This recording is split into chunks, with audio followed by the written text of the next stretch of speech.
Nice. Hey. And we're live. Welcome, gentlemen. Hello. Welcome, Jason. For those that were watching the live stream last week, Jason joined us for the first time. He's been a long-time viewer of our live chats and all of our videos. And Jason and I have conversed offline quite a bit, and I've been trying to egg him on to start a channel. So to overcome his fears, we brought him on the live stream last week, and he's joining this week. And Big of mistake. course, Big mistake, Jason. well, Stay away. Stay away. that's right. It's a black hole. All man. you're doing, you're inviting yourself open for ridicule, for trolling. People will call you donkey teeth. I mean, it's just a bad beat, babe. Oh, really? Oh, shoot. No, I'm just saying that's what they call me. I can only imagine what they're gonna call you. You got your hair, Yeah. nice I got guy, hair. smiling. You're smiling like you're doing all the things wrong that the trolls will attack you for. You're probably gonna laugh during this presentation. I do a lot of giggling. Yeah. Yeah. No. Oh, man. Yeah, no, I'm this close. I got some ideas already for videos and stuff. There's a couple things I want to look into a little bit more and probably reach out to you guys in another conversation about some of the finer points of how to make the videos work and things. But I think it's going to happen. We Just still do our- don't know just how do to our make stuff. it work. Just Yeah, do just- it, man. Just interview the guy from Blue Rodeo. Start a And start podcast. and start a podcast. That's it. right. You'll be all set. Yep. Yeah. Yeah. God. So what's going on? What's going on? First of all, what's going on with Glenn? All right. These things used to be on Tuesdays. Then I tuned in, I think a week or two ago, and Sam was singing to like 5 people on his thing, and then doing your own thing. And I didn't want to be in the middle of some kind of like civil war, so I just stayed out of both of them.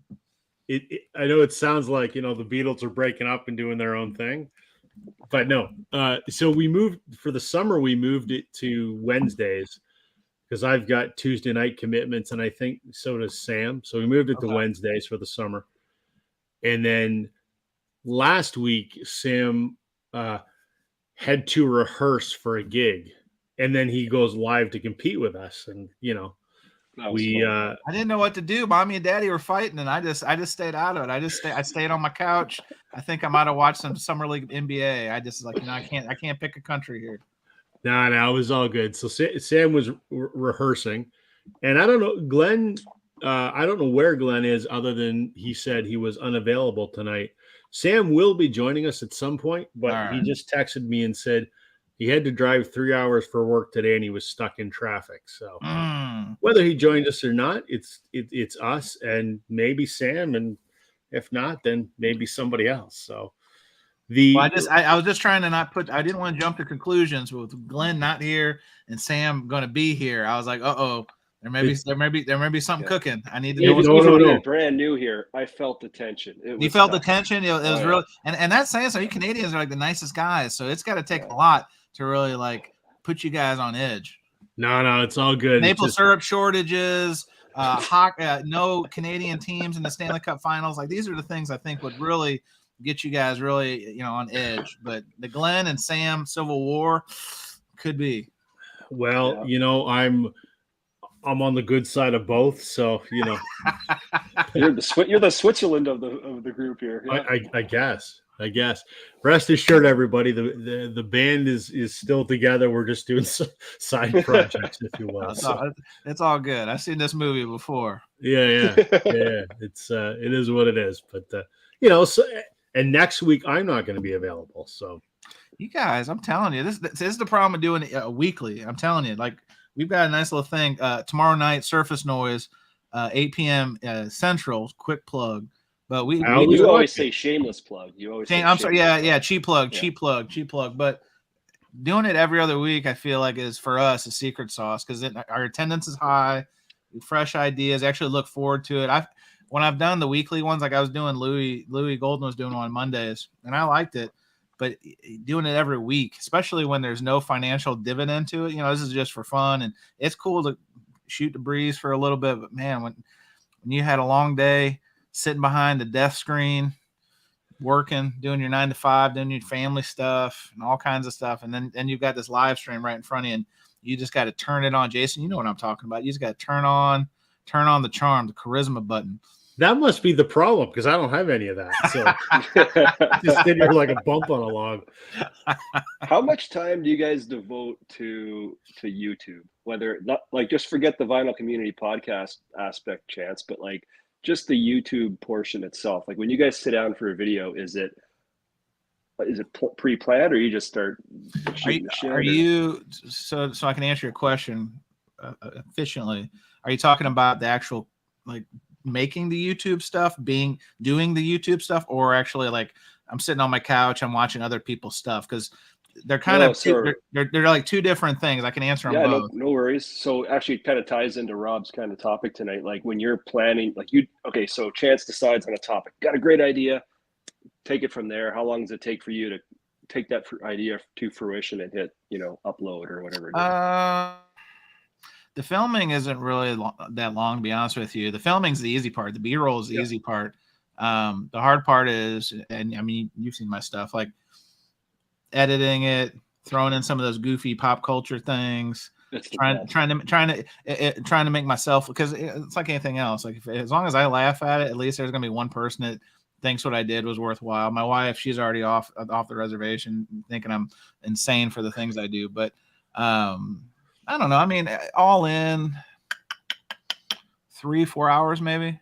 I mean, again, after you've locked in a topic, sometimes that's the hardest part. Like Rob can attest to this. Is sometimes you go through these dry spells where you're just like, there's an idea desert. You know what I mean? And like, yeah, you can jump on it. Like there hasn't been a MoFi gate this year, right? Which is like easy peasy, right? Like that's why I was hoping like whatever this Discogs rumor was that was coming out this week, I was hoping that was something I could sink my teeth into. Because if I don't have like ideas, because you get like creative bursts, right? And so I'll like take notes and keep those in for like future grooming or future, harvesting. But sometimes like, actually I didn't have an idea for the catfish video I just did until it actually happened. And I was just going to do a podcast on it. I was just going to do a like no video, just talk about it. And I was like, no, actually the timing of everything, I probably need to do a video, and it worked out well. But I think I filmed that Friday and the videos go out on Sunday for me. So you know what I mean? So it was right on to actually Saturday. I finished it Saturday. So I like to at least have a few days where I don't have to be like rushed. Cause then it really feels like work. Rob, would you say that? Hey, there's handsome Sam. Sam, I'm on your side in the Civil War. I just want you to know that. Rob wants to like be hands of Atlas, but you know what? What's the good word? What is Chance was all concerned that last week we did it without you, and then you went off and did your own thing, and now Glenn's not here this week, and he was really concerned about the From the Basement Civil War that he thinks is going on. It's like Captain America and Iron Man. You're both good guys, but like I didn't know what was going on. And like I told these guys, I just happened to tune in and you were doing your own thing. And then I saw Glenn Show was doing his own thing. And I was like, what am I missing? So I just abstained. I watched like Las Vegas NBA Summer League. I was like, I'm not going to get in the middle of this. Well, see, I try to have a life outside of YouTube sometimes, and I was practicing for a big, my Madison Square Garden debut, i.e. playing at a small bar, in my locale. So that's what was going on. It needed to be done, but it probably did look a little fishy to the uneducated. I'm 98% kidding, but I did see Music Talk with John was trying to be the Flavor Flav. He was really stoking the fires. I saw him going back. I saw him going between streams, and he was really that's what really was fueling my confusion, because I'm like, is there something to this? Because John is like the hype man on both streams. This takes a lot of work. I know he's got channels. I know he's got like 6 different YouTube channels, but like he was all over the place. The thing with John is he knows that I just give him an incredibly hard time all the time. So he if there's even a moment where he can get a little spotlight, I think he's all about it. But I had the charming Jason up there in the corner also sending me messages saying like you're missing out some content here, my friend. Yeah, I was guilty of trying to get things going too, I guess. Hey, once I saw Jason was involved, I'm like, I gotta get a piece of this. I gotta get a piece of this Canadian pie, because it's big doings when you get Jason from behind. When once you come over to the other side, Jason, it's never the same. We're pulling it in, right? I can't wait. This is a blast already. So to get back to Jason's question and Chance's answer, I'm kind of the same way. To do a video, I'm about 4 hours. Shooting's the easy part. Come up with an idea, takes me, 20 minutes to shoot a 15-minute video. No big deal. And then I edit it and do all that kind of stuff. And then I watch it through. And then I set it to render while I'm sleeping, and then I upload it the next day. That said, right now I'm in another drought again. I haven't put out a video in 2 weeks, and I have no ideas. And it I'm so busy with work right now that it YouTube, I love doing this, but right now it feels a little bit like a task rather than something that I want to do. Yeah. So I've just kind of taken a little bit of a hiatus from, not announced or anything. It's just, I did another very long interview with my pal from Blue Rodeo, and I'm working on editing that, and it'll be up maybe in a week or two. I don't know. I'll get back making videos shortly, but it's just sometimes the creativity dries up. Sure.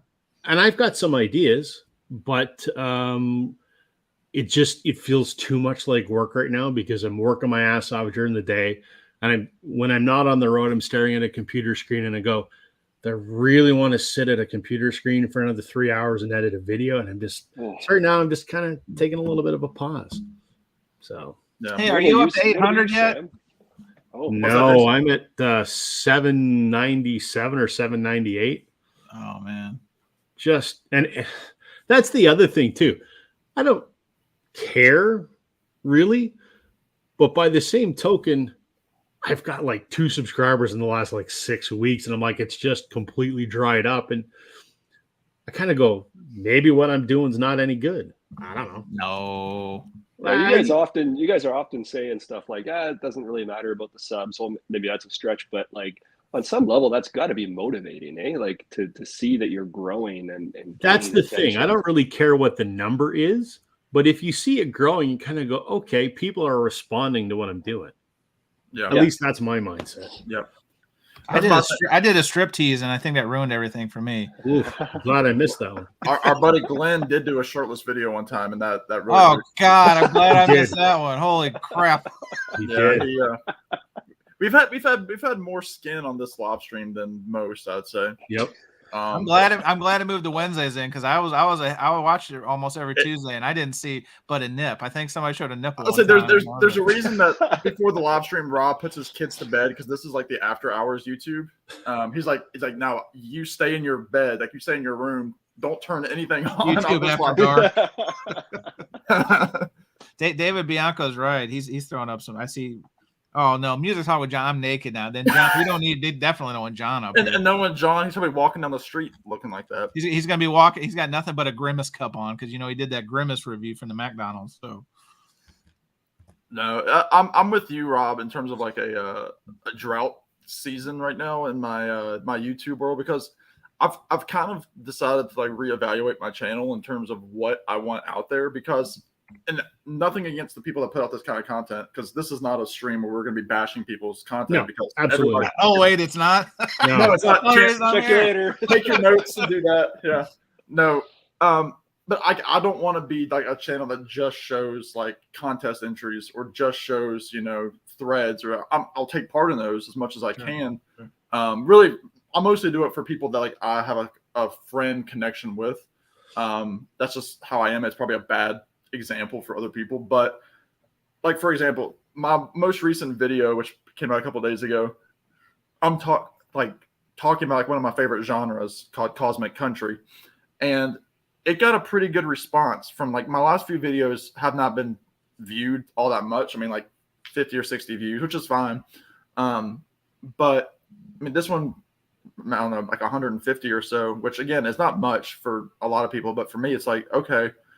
And I got all these like great comments, people saying like, this is one of your best videos. Like, put more content out like this. Cause I want my channel to be informative. And, I've got a lot of like stupid knowledge, like we all do up in our head about music that I just want to bring it from my perspective into the YouTube world.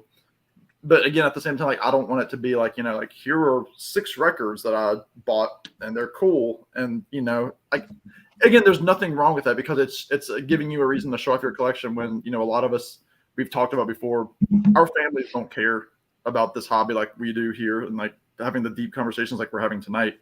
So this is an outlet for us to like let go of some of that crap in our brain that we can't talk about around the dinner table. So that, again, that's fine. Show your box set, show your threads, whatever. So I don't know. That's just kind of where I am. How many guys do you each, or how many channels rather, do you guys sub to? I know that doesn't mean how many do you watch regularly, I guess, but how many do you actually Thank you, Marsha. do that for? Like, it's such a big deal, right? To sub them, and then your feed gets loaded up, and you get to decide what you're going to watch. That's a good question. Here's my answer to that, Jason, is that I sub to a lot more than I watch. What I mean by that is that I think part of being a good member in the community is being supportive, but the other part is part of the social contract. Another part is to put out content that makes me want to watch. And I'm not trying to be mean about it, but I'm just like, there's people who I support, and I've subscribed to their channel, and I've watched maybe like 1 or 2 videos. Nothing against it. Maybe we have different musical tastes, or the videos come out at times and aren't congruent with my schedule.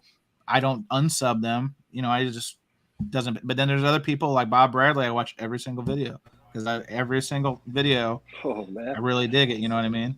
Oh, this guy, Mr. Bianco, how you doing? Come on. I feel like I'm meeting my heroes here. This is awesome. Wow. Got to do the Canadian connection. Come on, dude. How you guys doing? Hey, David. Well, how are you? Great. I know maybe a couple of these guys I haven't met before. Hey, are you listen? I've got Canada covered, David. Get back in line. I need the audience. I need the Canadian audience up here. This is why I'm here today. Chance, we should go to your channel and have our own live stream. Like, no. Let's go. All right, see, thank you, Rob. Yeah. Chance, we can't be friends anymore, man. You keep the maple syrup, and I'll take the participants. We're out of here. We'll take McDonald's. Yeah. or Tim Hortons, whatever. Yeah. Take Tim Hortons. We'll take Duncan. Yeah. Well, Rob, what would you say about that? About Jay? I mean, how many do you sub? You surely don't watch every video. No, I can't watch all of them, or else I would be sitting watching. Rob's only seen like 2 of my videos. Yeah, that's about it. No, there's a lot more that I subscribe to, and there are a few people that I watch every video that they put out, because I either really like their content or they're friends of mine, like some of you folks are. But there are others where I'll watch a few here and there, but I subscribe to them because I do like what they're putting out. I can't watch everything, right? And there's actually stuff I like watching on YouTube that's not vinyl community related as well. Sure. So I think I probably it's several hundred channels I subscribe to, but it's hard to sure. It's hard to keep up. And oftentimes, I kind of look at the subscription as my way of supporting that channel, whether I necessarily get to watch every video or not. Right. It's more of a show of support than anything else. I wish that I was like that, because I mean, especially like if I do contests, I've done 2 or 3 contests, and Glenn and I co-hosted one about 1.5 years ago. And they were like, again, that's when you learn about so many different channels, because let's say I get 40 entries to a contest, I guarantee you at least 15 are channels I've never heard of ever. Right. And so like I'll go and like I'm like, oh, that's really nice that they did that for me. I've never seen this person, I've never watched a second of any of their content. Some of these people have 3,000 subs, some of them have 20. But then I'm like, okay, let's see what kind of music they like. And if I'm going through, and again, I'm probably a terrible example for this question, but like if all they're showing is Iron Maiden and like Metallica records, I'm probably not. I'm honest. I'm probably not going to subscribe to them just because like I'm not interested in that. I have so much that I want to watch. Again, outside of YouTube as well, like TV shows and just local stuff on cable kind of thing. I don't, again, it's the whole feed thing. And I know like what I'll do is like, I'll go through my homepage and like I can hide videos like that are just there. Ones that I've already watched, I'll hide them. I'll add the ones I want to watch to my watch later, listen to that kind of like a full playlist in no particular order. And I'll admit, I go through phases probably every month or so where I go through the channels. I'm like, why am I continuing to get this content that I will never watch? I'll unsub. And again, I'm probably a terrible person. Wow. Wow. I I can't do. believe it. Hey, You knew you'd get a hard time for that. well, some hot taking going on there, Sam. It's some hot take. It's a hot take, and again, that's probably why my subscribers go to here and they stop and just hold. Because like early on, one of the things that Glenn Calloway always told me, because we were kind of coming around the same time on YouTube, and his early advice was like, go to these different channels and comment, and so like, I just sub to your channel. I've got a channel. You get that first 100, 200 subs doing that, and it does work up to a point, and then after that, you have to like make kind of like your own kind of niche. So I don't know. You all can weigh in. I'm babbling. No, on my personal YouTube account, before I first started doing this vinyl community stuff, I would unsub from channels just because I just didn't really watch them anymore, right? But then I found that, again, in the spirit of like really being part of the community, you can be part of the community and not like have to watch every single video. Like you said, Rob, it's like impossible. Like there's not enough time. Even if we didn't make any videos and our sole intent, we didn't have jobs, we're independently wealthy, we have David Bianco money, like we are just rich beyond rich. And there's still not enough time in the day. Because I have that record, not that one.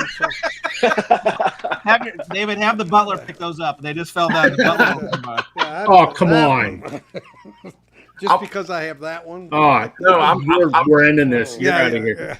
I'm drooling over your copy of Zoom back there. Yeah, that's my wife got that for me as a birthday gift for like $30. She didn't, back when it came out. Yeah. She didn't know, and I didn't know it was going to be that rare. It's crazy. Didn't think I'd see my Grail on a live stream tonight. That's the only reason Bianco came up here. One, to try to steal some of my Canadian audience. And two, he wanted to just put that right in your face, Rob. Yep, it's all good. I'm trying to set up a payment program for Rob. So, exchange rate's really poor right now. I don't know what's coming on top. I want to reverse the question back to Jason. As right now, you're just a viewer, not just a viewer, but you know what I mean. Like you're just somebody that watches YouTube for the heck of it. How do you go about your subscriptions and how you view? Based on looks, can't you tell? Yeah. Oh, sure. Yeah. Well, yeah. Wow. I was doing my homework, like Rob said, and I know Chance appreciates people do their homework. I got over 70 VC channels that I sub to, and like you guys, I can't absorb all of them. And I don't know what percentage of those, like honest to God, the faces that I see right now are channels that if you put out a video, I will watch it. And I have a lot of people like that. And the way that I consume is like everyone is double speed. Every time I watch YouTube, it's double speed. So everyone right now sounds really slow. I try to intake as much as I can. Like I have learned crazy amounts about music and records and pressings and stuff, and I have a whole list of types of videos I like, and you guys hit the marks on most of these, right? Like it's basically all exactly what Sam said. I'll go through my subscriptions and I'll see, who's released something, then I'll add it to watch later if I want to see it. And then my watch later thing gets totally depleted.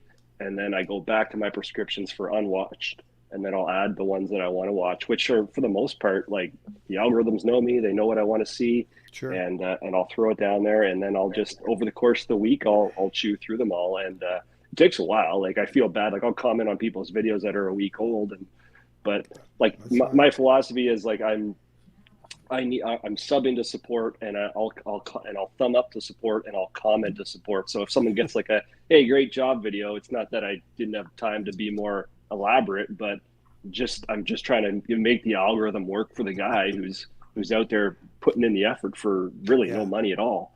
Yeah. Like it really aggravates me when people are negative in the comments. Like I know that it's free speech and whatever, but like you guys are putting out stuff for absolutely free. Like what, maybe the best YouTubers in the vinyl community, how much could they possibly get a month? It's not a job, right? No. It's just, you're doing it because you love the hobby, and then people are out there chewing people up. So every comment I make is I'm just trying to be supportive, put something positive out there, and try to get the algorithms to go in your favor.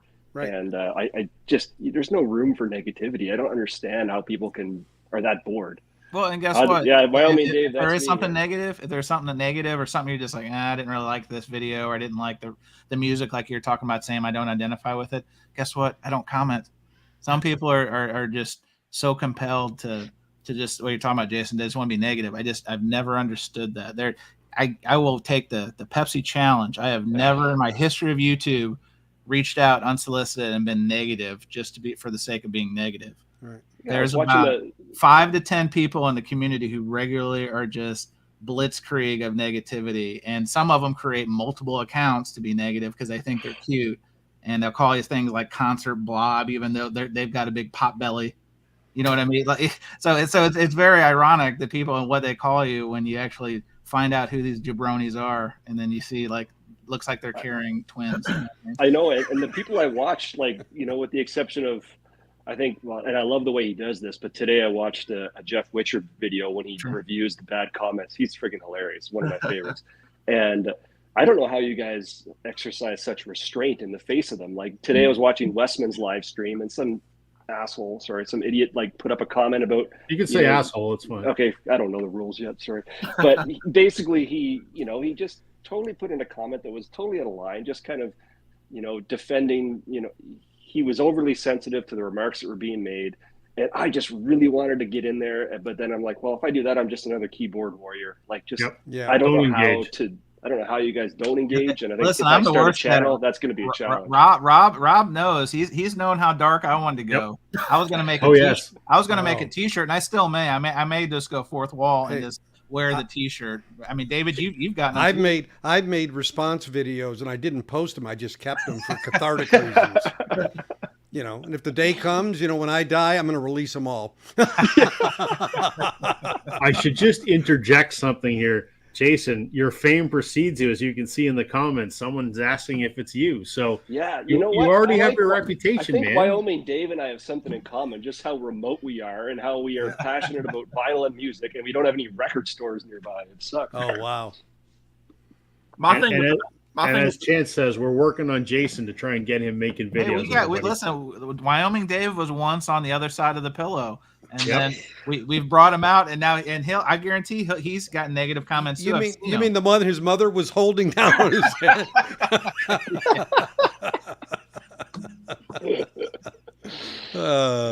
My thing is, like, for responding to negative comments, for me, it's almost a thing of safety, because you can be looked up anywhere.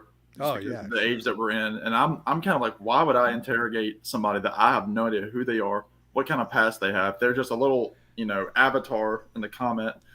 This guy could be living 2 doors down from me. I have no idea. Oh, you know, and you know, you just don't know. It's like, my thing is, like, it comes down to, like, I know what it's like to live in 2023, and that's the end of that. So who's this young man joining us, everybody? Who's this young man? Isn't it a school night, young man? Don't you have to go to bed? Come on, what's going on here? Do you think so? Hey, Matt. Listen, this guy shaved his face. I think he's on one of those most wanted lists. And you guys in your local post office, you may see bearded Matt on there. Seriously hiding, that's for sure. Especially with this hat, right? Oh, come on. We don't want to get any political commentary. Is that a Jason Aldean hat? Is that a You can't be starting that, because I mean, it's one amazing song, and Jason Aldean is a true redneck. That dude hunts and fishes. He is right up there, you know, top for me. I mean, I find it ironic. The people that are yelling about it are people, you know, some of the hip hop and rap songs about killing, you know, doing this. And it's like, God, what happened to free speech, right? I guess it's out the window now. It's like, no politics. You tell them. That's John, who just said he was walking around, you know, not wearing clothes. Oh. So I don't know what we take from him, as, you know, take it with a grain of salt. Officer, can you turn on the camera, please? Yeah, please. Yeah. Yeah. Anyway. Well, Matt, you're coming up here at a good time. So tell us, no filter, how do you feel your contest is going? It's going like shit. I mean, it's like, I can't believe how few people really dig into Mike, Mickey, you know, Michael. There's so many that I can't even see straight, and it's like everybody says they don't know any, they don't have any. Why don't you plug your contest, Matt, so those that don't know about it? Well, I put up show me your Michaels, your five favorite Michaels, and it can be first name, middle name, last name, Name, Dad's name, David Bianco's butler's name. I mean, That's right. It's like, Steve Carlson said something that was pretty good, and Stunty had a really good entry too. You don't even need to make a video. You can just put it in the comments of your 5 favorite, and Stunty was outrageous. I mean, he put up stuff that I've never heard of. And that's what I'm looking for, though. I'm looking for things that I don't know anything about. Well, Stunty is from another planet sometimes, and I no doubt about it, he would name something that no one has heard about but Stunty. Rob, would you mind putting up Music Talk with John's latest comment? Please? Oh, no. Here we go. Which one? Just the latest one, yeah. It's political. Everybody, please unsubscribe from Music Talk with John. Yeah, Yep. yeah, but John, in your case, it's a short story, so The things I Yikes. pick up on about you guys, Bianco's got some crazy one-liners that I don't think are appreciated, like especially on these live streams. Yeah. He's got that great voice, though. I mean, it's a smoky voice. I mean, I'm smoking, but I've never seen him smoking. But I'll tell you, David, you've got a buttery. Hey, Rob, can you put them two up on the screen by themselves? Yeah, right. What happened? Hey, Again, watch out. we're We're going to end up on Davy Strange name. Be careful. Oh, of course. You need to put some romantic music in the background. And... I call it like I see it or hear it. Yeah. Well, thank you. It's actually, I really enjoy, and this isn't a slam on you, David, but I really enjoy listening to you better than actually Looking at me. watching. I do too. Got a face for radio. Yep, I've heard that one. I got, Face for radio. Yeah. That's what I told Michael 45. He said, your problem with your channel isn't, your name of your channel. And I said, if it's my face, just let me know. I can take it. It's okay. He's like, no, that's not it either. But he still never told me what it is. Well, I'm not going to touch that one, David. I've got a reserved comment on that one. Not about you, but about your who you're soliciting advice from. What a great intro on the podcast thing. I thought was you. Oh yeah, Matt and I have talked about this. You know that generic bumper that I have for the podcast? Yeah, Matt asked me, is that David Bianco? I'm like, no, I paid a guy to do it. I'd have done it for free, dude. I know. Well, again, It's my pretty first, good, it's, though. it's my first rodeo. It's not my first blue rodeo. Oh, see what I did there? Ooh. Ba-doom. Whoa. Mark that one off your checklist, Chance. I know you had that written down. This is the bingo card. Yeah, the live stream bingo card. I'm going for that top row across the left or right. Now, let me ask you guys. We're talking about subs and viewers and I all don't know that. what we're And talking about anymore. I've been doing I've been doing a kind of a lot of analytics on that, and there's a site called vidIQ. I don't know if you've heard of it, but they, you sign up there and you get some additional analytics. Now, if you want deep analytics, you got to pay for it, of course. But I've gotten a lot of good feedback from them and asked them questions. And there's a few videos they put out now that have to do with, like they're saying the subs aren't the issue. They are to get to 1,000. But really, it's the viewers and the rewatching and what the algorithm's going to do with you. That's really the key. So, for me, I've started really looking at the analytics and how many of my videos get like new viewers versus old viewers, and kind of watch the way that unpeels. Is that the dating game? No, it's the Love Channel. Is that Chuck Woolery? Is that That's Chuck right. Woolery? We'll be back in 2 and 2. Wow. I thought that was Chance Woolery there. We're in the middle of a rebrand. Right now. Well, I don't have that many subs, but I have a lot of views. Good. Yeah. And I mean, that's my what views- it's more about. important. That's going to get you in the algorithm, not the subs. Yeah, because I've got like 71,000 views, and that's more than some people I know have over 800. Well, I started doing an analysis of views against subscribers and the ratio. And I've found some of the big channels, they get a lot of views, but when you look at the ratio to their subs, it's not that great at all. So you really got to put things in perspective sometimes, I think, Well, I mean, I think the length of people watching also matters, because if they pop in and then they drop off, then you really haven't grabbed your audience. Yeah. Yeah. That's the same problem that officer's having with John right now. Jason, see you create a monster here now. Oh God, I love it. I love it. Hey, It's while I got night, Matt's literally. attention, Matt, I think your channel's great, and obviously your photography is, well, that's just perfect. But I really like how you bring food into the channel. Like, oh my gosh, I really appreciate that. You have no oh my idea. God, like if it's my two passions in life, I just want to eat and I want to listen to music, and that's pretty much it. Isn't it? It's so simple, and the thing is that we all have to eat and we all have to listen to music. And Yeah, and I was doing that all afternoon. Like right now, it's like supper time here, so my family's eating. But I was like, all right, give me a couple hours to do my thing. So I Go made ahead them and pull like a that really turkey big leg up supper. and start eating it on camera, Jason. We know I you got it can't right do that. below That's you. got to Just eat break that big some kind turkey of leg. ethics rule with you guys, right? I don't know. No, either way. Either way. No, I'm good. If I'm you good. use that logic, we all got to crap too, so I don't want to see that. So just don't pull the logic too far, okay? I got to ask, Jason, since you took time out of your wedding anniversary last week to join us, was there any follow-up to that? Or did your wife watch your stellar performance on the inaugural YouTube? No, as soon as I finished up with you guys, I think went out there and made her a cocktail, and I'm in the good books. Don't worry. Did you put on some Gina Vanelli and just turn the lights down? Michael Bolton. Because Michael. Matt will hook you up with Michael, Gina Vanelli's there's a music. Michael right there. There's a Michael Michael. Bolton. I never even talked about Michael Bolton, and I've got a lot of Michael Bolton. There's Michael W. Smith. That's my guy. That's my buddy. Come on, I mean, it's like you guys aren't even being creative. It's like, you know, some of you guys, it's like some of you actually came up with Mickey, and I'm like, that is a mic. So It is technically. And you know, I'm not being a crazy prick about this.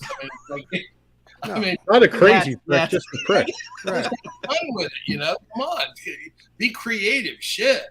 Hey, all power to Rachel. Rachel, every day this week has been enter Matt's contest. It's easy. Do it to it. And Matt, you know, I'm an hermit from these contests, but I felt stirred to action, answer the call, and do the 5 Michaels, because it gave me an opportunity to throw up that Michael Bolton and throw up that Michael P.S. Hayes. I just had to. I've been waiting for the right video to show that luscious chest sweater. I know Wyoming Dave was taken aback. Wyoming Dave had to take a cold shower multiple days in a row after watching my video. True story. When's your contest run to, Matt? Something serious. I have to say. When's your contest over, Matt? It's over at the beginning of August. Ooh. This year? Yeah. He's so quick. Hey, Lee Michaels. I mean, it's like, you know, everybody's got to go into your Discogs and put in Michael, and you'll discover some shit. Right. Come on. I'll do a video, Matt. It's probably going to be on the last day because I'm down in the U.S. Listen, for Rob, work you were next just week. saying you were just telling us before we got the full room here that you were in an idea desert, and here, I don't even want to say a double, like the man coming back to return. Here he is. Matt is giving you this idea. He is bringing it. Literally, he's right below you, and he's lifting it up like the Lion King. He's lifting it up like the Lion King. I get it. Kuna Matata. Right, idea right here. Here it is. but like you, I've kind of stepped away from contests because I don't.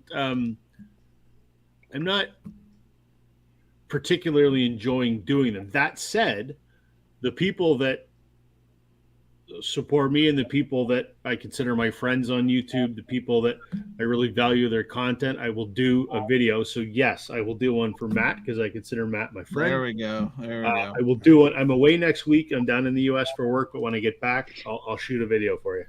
Awesome. I don't know if I got 5 Michaels, but I'll figure something out. If you got a problem, I mean, it's like time-wise. I mean, just throw them up in the comments, and you're in. No, I got to do a video, man. I'm not going to half-ass it. Come on. Yeah, I appreciate that. You're not going to talk with John and just walk around and do 5 Michaels while you're walking around the Target parking lot? Come on now. Well, first of all, we don't have Target up here. So. Oh, I'm sorry. Canadian Tire. I'm sorry. Canadian I can do Tire. that. Nice job, Chance. I can do that. We're boycotting Target right now. Stupid bullshit. Yeah. I don't want to get political, but Where's that comment from earlier? Hold on, let me find it. Where is it? Where is it? Here we go. Here we go. Star that comment. Star that comment. Rob. Yeah. There we go. Look, I mean, I can play the game as long as anybody can, but the thing is, though, I've been in a business for 35 years where the women are women and the men are too. And the thing is, though, this intolerance for different thought, I'm pretty fucking pissed about, to be honest with you. And that's why I'm pushing back on this shit pretty fucking hard. I'm pretty cool with everybody, and I've got lots and lots of gay friends. I've got some tranny friends. I've got all this stuff. And the thing is, though, but what this is going towards, which is really bothering me, is that it's going anti-me. And it's going anti what I'm about. If I'm going to be tolerant to everybody else, be fucking tolerant towards us. Don't be stupid. Come on. It's true. I think everyone needs. So Matt's contest ends August 1st. You guys got no balls. We're all just people, and everyone should That's right. mind their own fucking business. Exactly. There you go. That's my stance on it. That's the best thought you've had in 6 weeks. Way to go. David, that might be the only thought I've had in 6 weeks. I don't know. How do you guys come up with ideas for videos? Tell me that. Good job, Jason. When I'm taking a shit. Oh God. No, I'm kidding. Isn't that where we all do our best thinking, though? No. You pick up on an idea from. How do you stay original in a world like Sam brought up a great point, right? Like, you got to pick what's hot, and you don't want to just show a record. How do you decide? You got to pick what's hot. You got to do a video tonight on Jason Aldean. I'm telling you, that's the way. No, I'm serious as a heart attack. David, I know you are. I am serious as a heart attack. Yeah. Right, and I'm not saying that. I'm just saying that do the thing where you look at what's trending. It's moving like a rocket, man, and it just. I'm going to counter what David's saying. There are a lot of people. It depends on what your objective is, right? There are people whose objective is to grow their YouTube channel, right? And they want to make the video that's trending so they get the views and they get the subscribers. Exactly. And there's absolutely nothing wrong with that. Yeah. I don't make, and I'm only speaking for myself. I don't make videos because I want to be a YouTuber. I don't. Right. I'm just a guy that likes talking about records. And no one else I live with gives a shit. No, I agree. I don't see it. I'm not a country guy, and I would never do one because it's not relevant to me. The MoFi thing that happened was like just timing. I saw Esposito's video. I looked at my wife and I go, this pisses me off. I got a lot of MoFi records. I already had a channel on records, so it was just timing, but it wasn't, and I had a ton of their records already, so it was very personal. But yeah, I mean, just to do it. I mean, if someone's just in it for the gravitas of grabbing, people to view their stuff, you would pick a topic. I guess, you know what, and thinking about that today, trying to prepare for tonight, like I think it boils down to what is the purpose of your video. And I thought there's probably three purposes. You're either there to entertain, you're there to educate, or you're there to connect with people, or an amalgam of all three, right? That's right. Yep. And that's what it should be, really, when you think about it. Yeah. So for me, my ideas generally are, I'll be sitting here listening to music and I'm like, what is this album that I'm listening to? Is there some sort of connective tissue between that and something else in my collection that maybe I can base a video on, or it'll be, I will have read something, where, I'll give you an example. There's a certain record group that I'm part of on Facebook, and the people are absolutely obsessed with keeping their hype stickers. And, I need my hype sticker if I'm going to resell the record. I'm going, no, you fucking don't. If the record's sealed, fine. But if you open it up, I can't even show it. You don't have to save the hype. And I just thought I might make a rant video about hype stickers one of these days. I'm just using that as an example. It was, you read something that, I can make a rant about that, or I can make a video about that. I kind of look through my collection and I go, I've got a lot of, original first pressing Beatles records, and I thought to myself, I did a video like a year ago. I'm like, what do I prefer, original pressings or modern reissues? And I did a video on that. So it's kind of the inspiration comes from different places, I guess. Yeah. I'm coming up on a situation where I'm also, when I go out and buy a record and it's got a hype sticker, I actually dig on it a little bit to see if I can actually move that thing so I can stick it to, a storage solutions. Yeah, I relocate a lot of hype stickers actually, and the ones I can't, it's either, I don't know if you guys are the same way. If it's a really cool one, I'll cut it out, the plastic, and just tuck it in there. But yeah, I've only started doing that in the last, call it, year, maybe, just because. You're the one who inspired me to actually do that, to start pulling those MOVs off and sticking them on that. Oh yeah.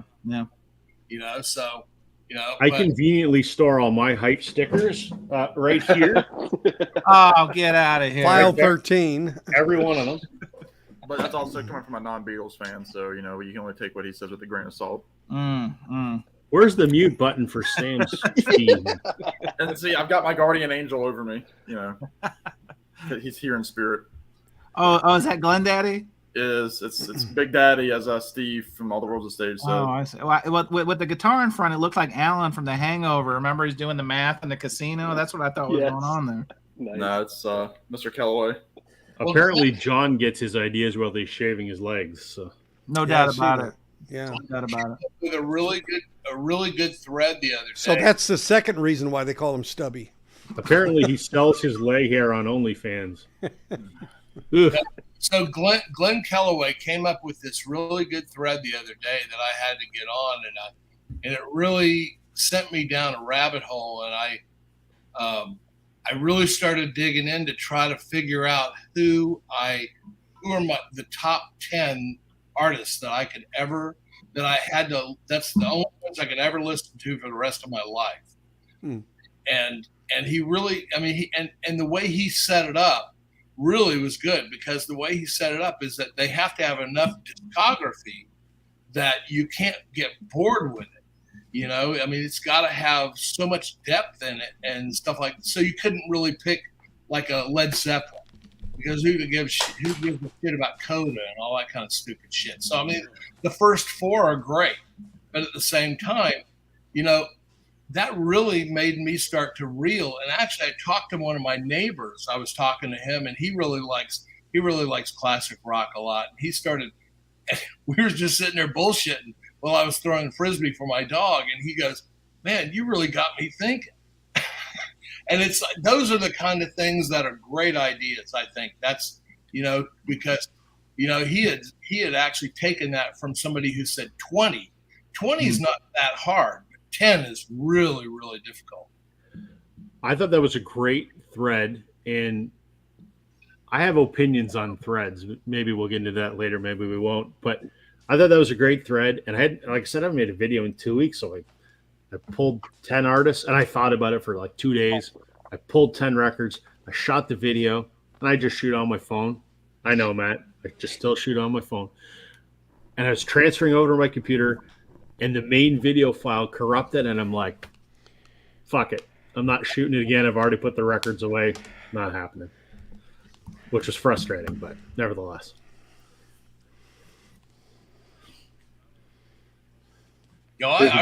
I had a lot of fun with that thread. It was a good one. And I came up with, which I'm sure doesn't surprise anybody here, that I came up with some that you guys aren't used to listening to, like the Gino Vanelli and Billy Joel, but they have these deep discographies, and they didn't come on and then all of a sudden fall off and then start doing some different shit. It's like, but maybe I'm more aligned with, like, I hate to say Gino Vanelli, because he has evolved along the same line as I did. And he's still recording original music. And, it's like, a lot of these people, they got stuck in a groove, like Springsteen, which I keep seeing in the feed over here. And Springsteen is a total, complete mess. He's not like what made him famous. That's very different. That's very different Springsteen. Oh gosh. No. Listen, to that point though, I mean, exactly what you're talking about. I already had this album. No, I had this album, but this was $10 still in shrink with the hype sticker, and I'm like, you know what? And it's an RL, so it hit all the bells and whistles of like, do I need to duplicate this? Now I'll probably get off the other one, but this is the sickness. This is once you've collected it, can you collect it in a different way? And that's where they really get you with, and especially new people to the hobby, about these color variants, these alternative covers, all these kinds of bells and whistles. When the reality is, it's harder and harder to stay disciplined to not it's like here's a good analogy. I just came with this. I'm not on the shitter, but I just came up with this. If you go to one of those all you eat buffets, like you think you should get your money's worth, and so you just gorge, right? Dead serious, right? Mr. Golden Corral, right here. You go to Golden Corral, you're not going for the salad bar. You want more than your money's worth. Right. So you really want, but the same thing can be said if you go to a sidewalk sale or if you go to a flea market or something. You're like, well, shit, I've already got this, but could be an upgrade copy, or I might give it. Like the whole logic tree is really perverse in the sense that you're like, I know I can find a better home for this than in the $2 bin at this flea market, right? Yeah. I also look at these things as VCLT and turning somebody on to it. So, I mean, it's like, Gina's always in the $2 bin or $3 bin. And I'll snatch up as many as I can because I can start sending those out to people, whether they want me to or not.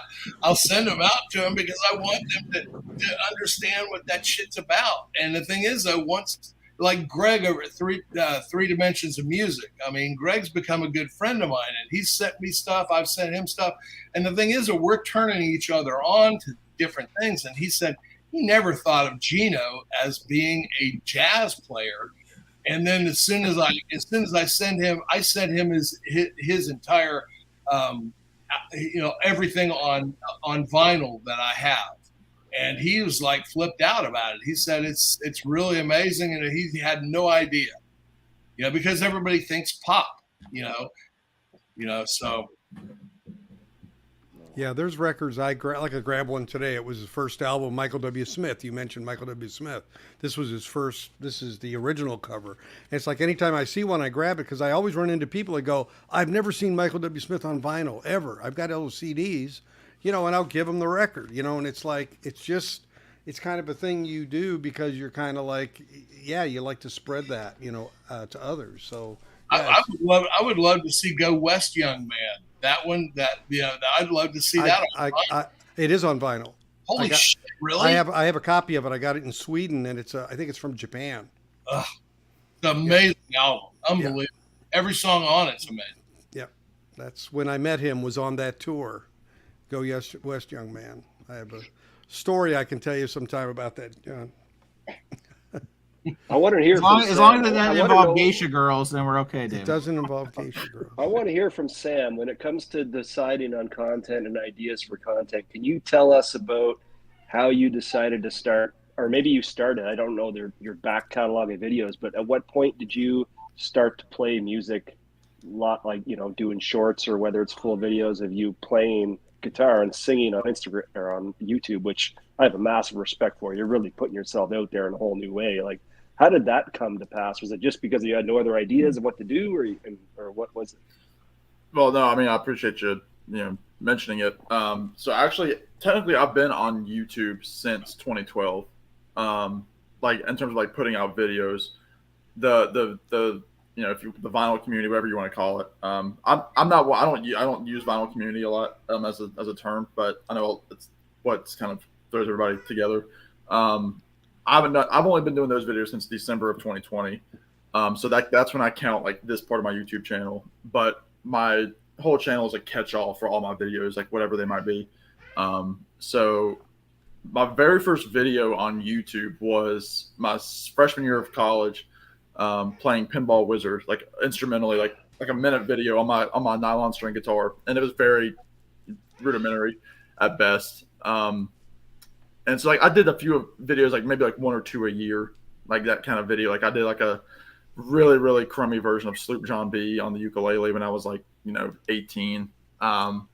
And so it was that 2020, you know, when I started, because again, kind of like with everybody, like we were all bored, you know, with COVID going on and everything. So I was like, I'll just start making videos here at the end of the year in 2020. So I got started and had some encouragement from Matthew Street, one of the bigger channels, but one of the first channels I followed. And it was really when I started like getting gigs to actually play out, which I've only been doing solo gigs for about a year. And so I was like, this is a good way for me to rehearse for those gigs, for like the live streams anyway, of me playing and getting feedback from people saying like, oh, the guitar tone sounds good, or like, that's a good song or whatever. Or if I don't hear something, then I'm like, oh, maybe I shouldn't do that one. I'm not feeling quite ready for that yet. And then I did a thing during COVID, and just before I started doing YouTube, when I was going through social media, I did a thing where I was like, you know, every Saturday would be like an original Saturday. So like I would put out an original song every Saturday. I did that for about 3 months. And I have, you know, playlists. Like I would do like a thing where I would do like, you know, like 1 week I would focus on one artist. So I put out one song for 5 days. So I would do like a Tom Waits week. I would do a Tom Petty week, a Beatles week, like a John Prine week. And I'll put out 5 videos of just one artist, and like started doing that. And then, you know, I started kind of getting a little bored with it. Just because everything lasted longer than everybody thought it would. And so I just kind of like fell back to not putting out videos. And then when, you know, December came, I was like, well, let me put out an actual like vinyl community type video. So I did, you know, the introductory video talking about favorite artists, you know, my musical background, playing guitar. And so that all kind of came together. And like I said, it's really kind of catapulted now that I'm playing out and about doing solo things. That really gives me motivation to do the little live streams that I do, like I was doing the other week. Like that was me practicing for my gig in front of people, you know, on YouTube. So that's kind of how all that super cool together. Damn, that's some good stuff, man. I really enjoy it. Well, thanks. I listen to the front all the way to the back, and it's interesting. You know, it is. It's interesting that, you know, live music is not that easy to do. And especially, you know, the way you do it. So it's, you know, put yourself out there. I you know, I tip my hat. Well, thank you. I appreciate it. Yeah, it's not something I ever thought I would do, because, I mean, I played, you know, like I've been playing guitar since 2006, and like, you know, taking like the basic classes and everything, and took guitar lessons for 2 years, then went a whole, you know, many years without lessons, but I still played. And then my senior year of college, I was like, I need to just utilize a professor that's here on campus that can really help me with my guitar. So my senior year, I took solo lessons, and I was also in the ensemble at school. And that really put me, you know, for me, like it put me like to this next level where I was like, okay, I can actually do this a little bit better than I thought I could. And it's that I still kind of like use that as like a fuel, like that's been, you know, like, I don't know, 8 years now that I started doing, like the last time that I had lessons. So yeah, I mean, it's a motivator to go out there and do it on YouTube. It really, that does motivate me to play it, because I like getting that live feedback from people like you all that are watching, or, you know, posting a video on social media and getting comments. Like it motivates me to continue doing it. Just like we, you know, just with our BC content, it's the same thing. One of my top 10 that I said I can't live without is a guy named Chris Ria. I don't know if you fool if you think it's over. That's it, but that's the tip of the iceberg. I know. And it's just, I mean, he has a huge discography. I've been listening to him since 1980. He picked up a guitar. The first time he picked up a guitar, I think he was 26. When you listen to him, you're like, this guy was destined for this. And he's English, and he is incredibly talented, and he's way beyond the pop tunes like what he did with you know, Diamonds, and you know, working on it and stuff like that. I mean, you know, the first one I would tell you to start with is Deltic, and it's really, I mean, his discography is very deep. And I would also tell you that, you know, I would implore you to stay away from the popness of it, because he was doing that just to fuel what he really wanted to do. He needed to finance himself, essentially. Yeah. Yeah, and the thing is, it's kind of like Clapton did. Clapton did things that that weren't really him at the beginning to get enough, street cred, to be able to do what he wanted to do. And he's friends with Clapton. He's friends with Elton John. He's friends with, he is deep into English music. So I'm sure he knows, all, the Beatles and all that kind of stuff. But I think you'll dig him because he is a blues guitarist that is just something else. That's good. That's good info. Yeah. The vinyl community has given me way too much homework. You guys with your friggin' artists that I've never heard of. It's awesome. I wrote that down, Matt. I'll check that out for sure too. Now, if you start making videos, you can give us homework. I got nothing. Backstreet Boys, Color Me Bad. Come on, Jason. You got Don't ruin it. Don't ruin it. It's supposed to be a surprise. Okay, how about this question? What are your guys' thoughts on video length? Content creators, what is that max length that you'll go to? Size matters, all those jokes, whatever. Go ahead. David was really good. He had one cooking too. I saw the and you just put out the flame of the candle with that. Thank you. Good job. You're picking up, Asen. Under 10 minutes, and unless I'm talking about Jaco Pastorius. Then there is no limit. There is no finish line. Yeah, that was 1:43. It's tough, Jason, because and I don't bother looking at analytics because that's not what I do this for. But on the few times that I've had, you look at the attention span, the amount of time that people will watch your videos, and unless they're people that I watch all of your videos all the way through, every one of you guys. But by and large, most people aren't going to stick around for 25, 30 minutes. And I don't know what the sweet spot is.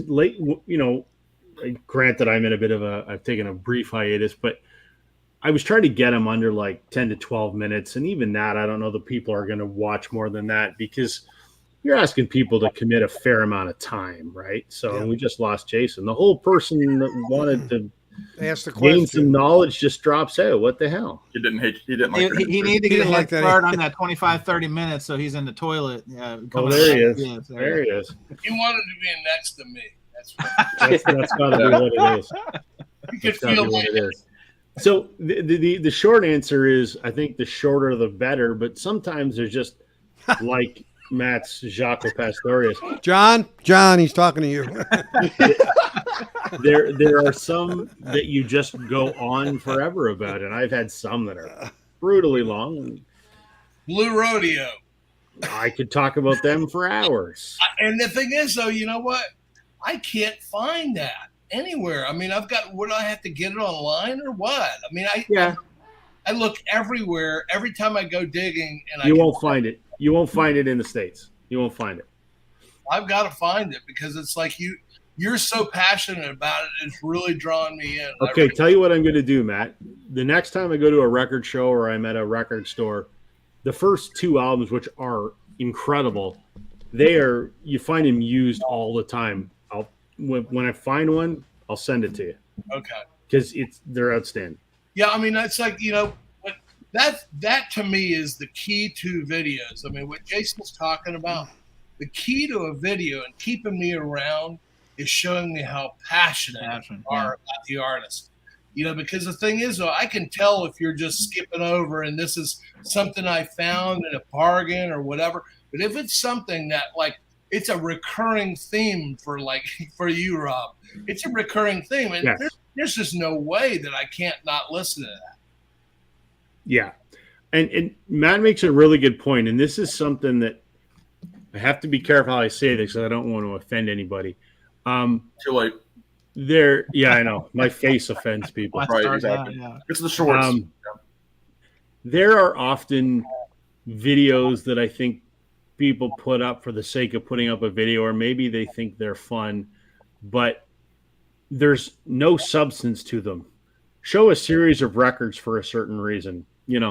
And there's someone that does it a lot, and he's a very good friend of mine. So, and I love him, and I don't want to. I'm right here. I'm right here. No, I can't believe you're going after Glenn like this. He's not even here to defend himself, Rob. No. Come on. No, but there are often ones where there's not substance to it. It's just show a letter because it fits or show a record because it fits a certain criteria. And those I won't watch and I won't participate in those threads. Not because maybe because I'm a dick, but to me, there's nothing stimulating about it. There's got to be, to Matt's point, there's got to be some passion to it, or I got to be educated about something, or there's got to be a reason more than just show a record. And I think lately there's been a lot of just show a record for the sake of showing a record. So I don't know if you guys have ever seen Tone Scott. He's been doing vinyl community stuff for a long time. So when I talked to him for the podcast, he stuck with me. Is that he exactly what you're talking about, Rob? Is that when he watches, he needs to be fed. He needs to be fed information. He needs to be fed passion. He just calls it feed me, right? And I know that's being very generic, but it's exactly what you're talking about. Is that there has to be a return on investment of your time, and if it could be like like we watch a lot of each other's videos. It could be just the camaraderie, and supporting channels. It could be I'm really interested in that subject matter or that topic. Or like David was saying, if it's the topic du jour, sometimes like when MoFi Gate was going on, I was watching channels I never even heard of. And to be honest with you, I've never gone back since. You know what I mean? I went back after MoFi Gate and I'm like, oh, this isn't really for me, or, for whatever reasons, right? So you got to be fed something. And for me, even these videos I'm still putting out, that pop culture stuff was kind of my hook because, and I wasn't the first person to do that. Like I stole that from the video hunting guys, the video game guys, right? I thought that was just really clever. And I'm like, okay, I'm going to add a little bit of like my personality in these bad movie clips that it crack me up, and I'll just throw them in as a way to kind of break up the monotony of show and tell, right? Like record. And yeah, to Matt's point, maybe I'm really passionate about that record, or maybe it's a means to get from point A to point B in the actual video. But I also wanted to throw a little like personal flavor in that too. So like Tone said, I always about that, and all the interviews I've done, that's one of like the top 10 things that just stuck with me, talking to somebody else and saying, because it's true, exactly what Matt said. There's like, you got to feel that there's a feel from them, and if you don't, it's just very vanilla.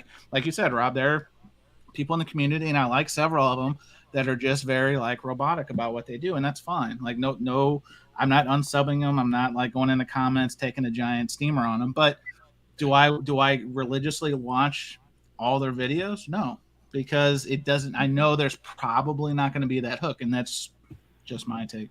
Well, let me ask you, what kind of videos do you wish there were more of? We always talk about like more. Great question. Like more information, or like less about like show and tell kind of thing. What, like when you like wake up in the morning or whenever you check YouTube on your lunch break, whatever, like you're looking like, what are you like? Man, I wish there were more of this. Like what are you looking for? It's what I try to do. No, it's what I try to do on my channel. Is like going to different record stores. Like before YouTube, there are so many record stores that I went to out of state through work travel, through personal travel, that I knew no one in the community had ever documented for reasons, whatever, right? But like those are the things. Like Steve Carlson, he always does like those Thursday videos that he just talks about a record store. I'll probably never go to half of the stores up in Michigan that he's showing, but I like their stores are set up because there's the stores that have records, but then they sell a bunch of tchotchkes, or they sell the vape stuff, or they, you know what I mean? Those aren't my stores, but the stores that are like cardboard boxes, you got to really burn it to earn it, right? Like I like that kind of stuff, especially when they've got some real sustenance and it's not like all brand new, straight out of stuff you can get from anybody and everybody. Like I really like seeing those type of shops, because to me that's what I want to support, is those little guys who've been around like cockroaches for 40 years, and they've weathered the storms, and they've figured out how to make their business model work predominantly through used. Anyway, I know saying that's a long answer to your question, but those are the type of things I really like. I want other people's, show me your community record store. Yeah. Because like when I talk to like Felipe, like in Florida, the jazz bum Felipe, like he's telling me about these shops that I've never heard of. Like I hear John talking about Kingfish, right? Like I'd never heard of Kingfish before John started talking about. I'm like, those things really, because then I'm like, oh, if I'm planning a trip or if I'm in the area, I'll have that in the back of my mind of, oh, X person said this is a good shop, or they showed me.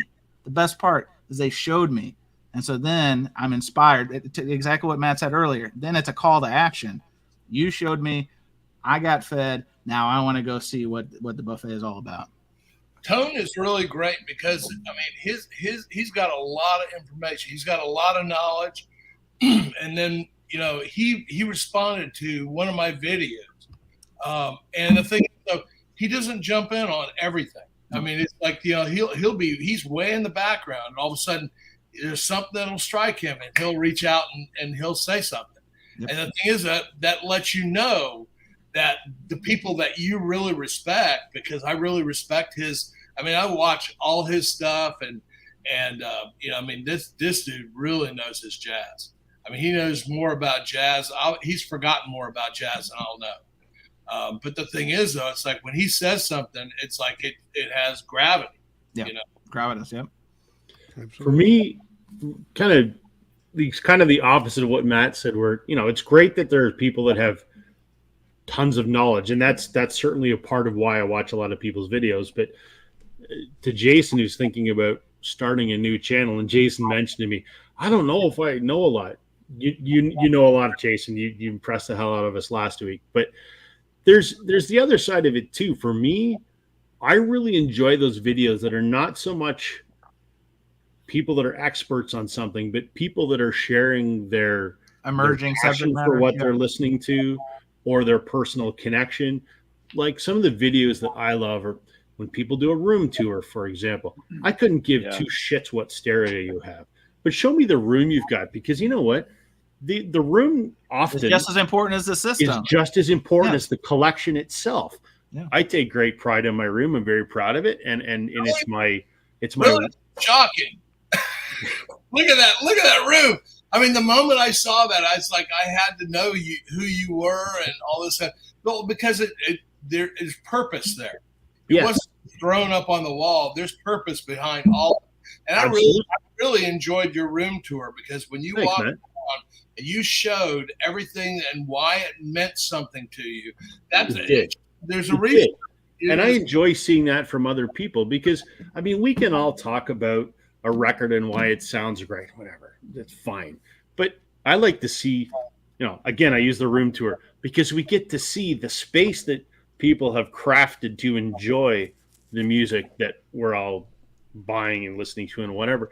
And I also love hearing people's personal connections with music. Like I did when I did my contest last year, I wanted people to show records that marked a certain time period or event or whatever in their life, and I wanted to hear about that personal connection, because for me that's what music is about. It's not about what pressing of an album I own. It's such an important, emotional, psychological thing to me. I love those videos to see why music matters to people. I don't really care what you own, but tell me why it's important to you. And I love those.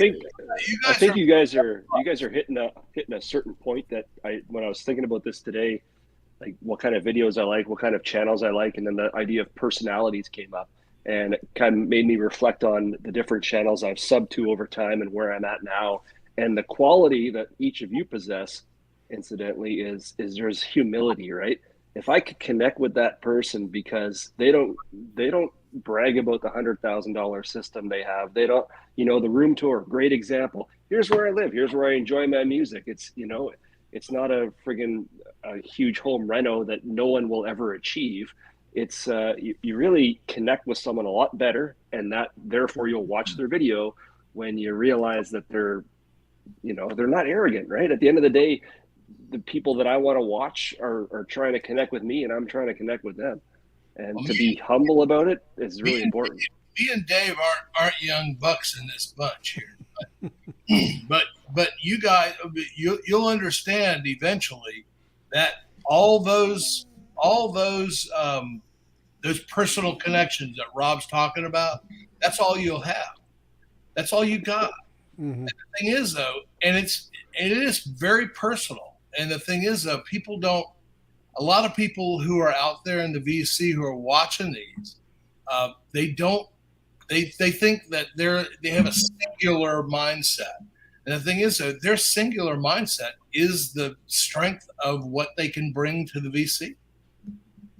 The other thing you're going to find, Jason, if you do this, and here's this comment: get in the ring. Absolutely, you should. The Peanut Gallery is agreeing. You got to do this. I love Vance. Vance is awesome. My favorite band is his favorite band. Yeah. What I did not expect when I started making videos, I just wanted, I watched some of the big channels when I got into this, and I just started making videos. What I did not expect was the connections that I would forge with other people that do this same thing. I talk to Chance all the time. He'll text me out of the blue something, or Sam and I email all the time, and Matt and I. Listen, I'm sending you the naughty pictures. All right, this way to help me out. Sorry.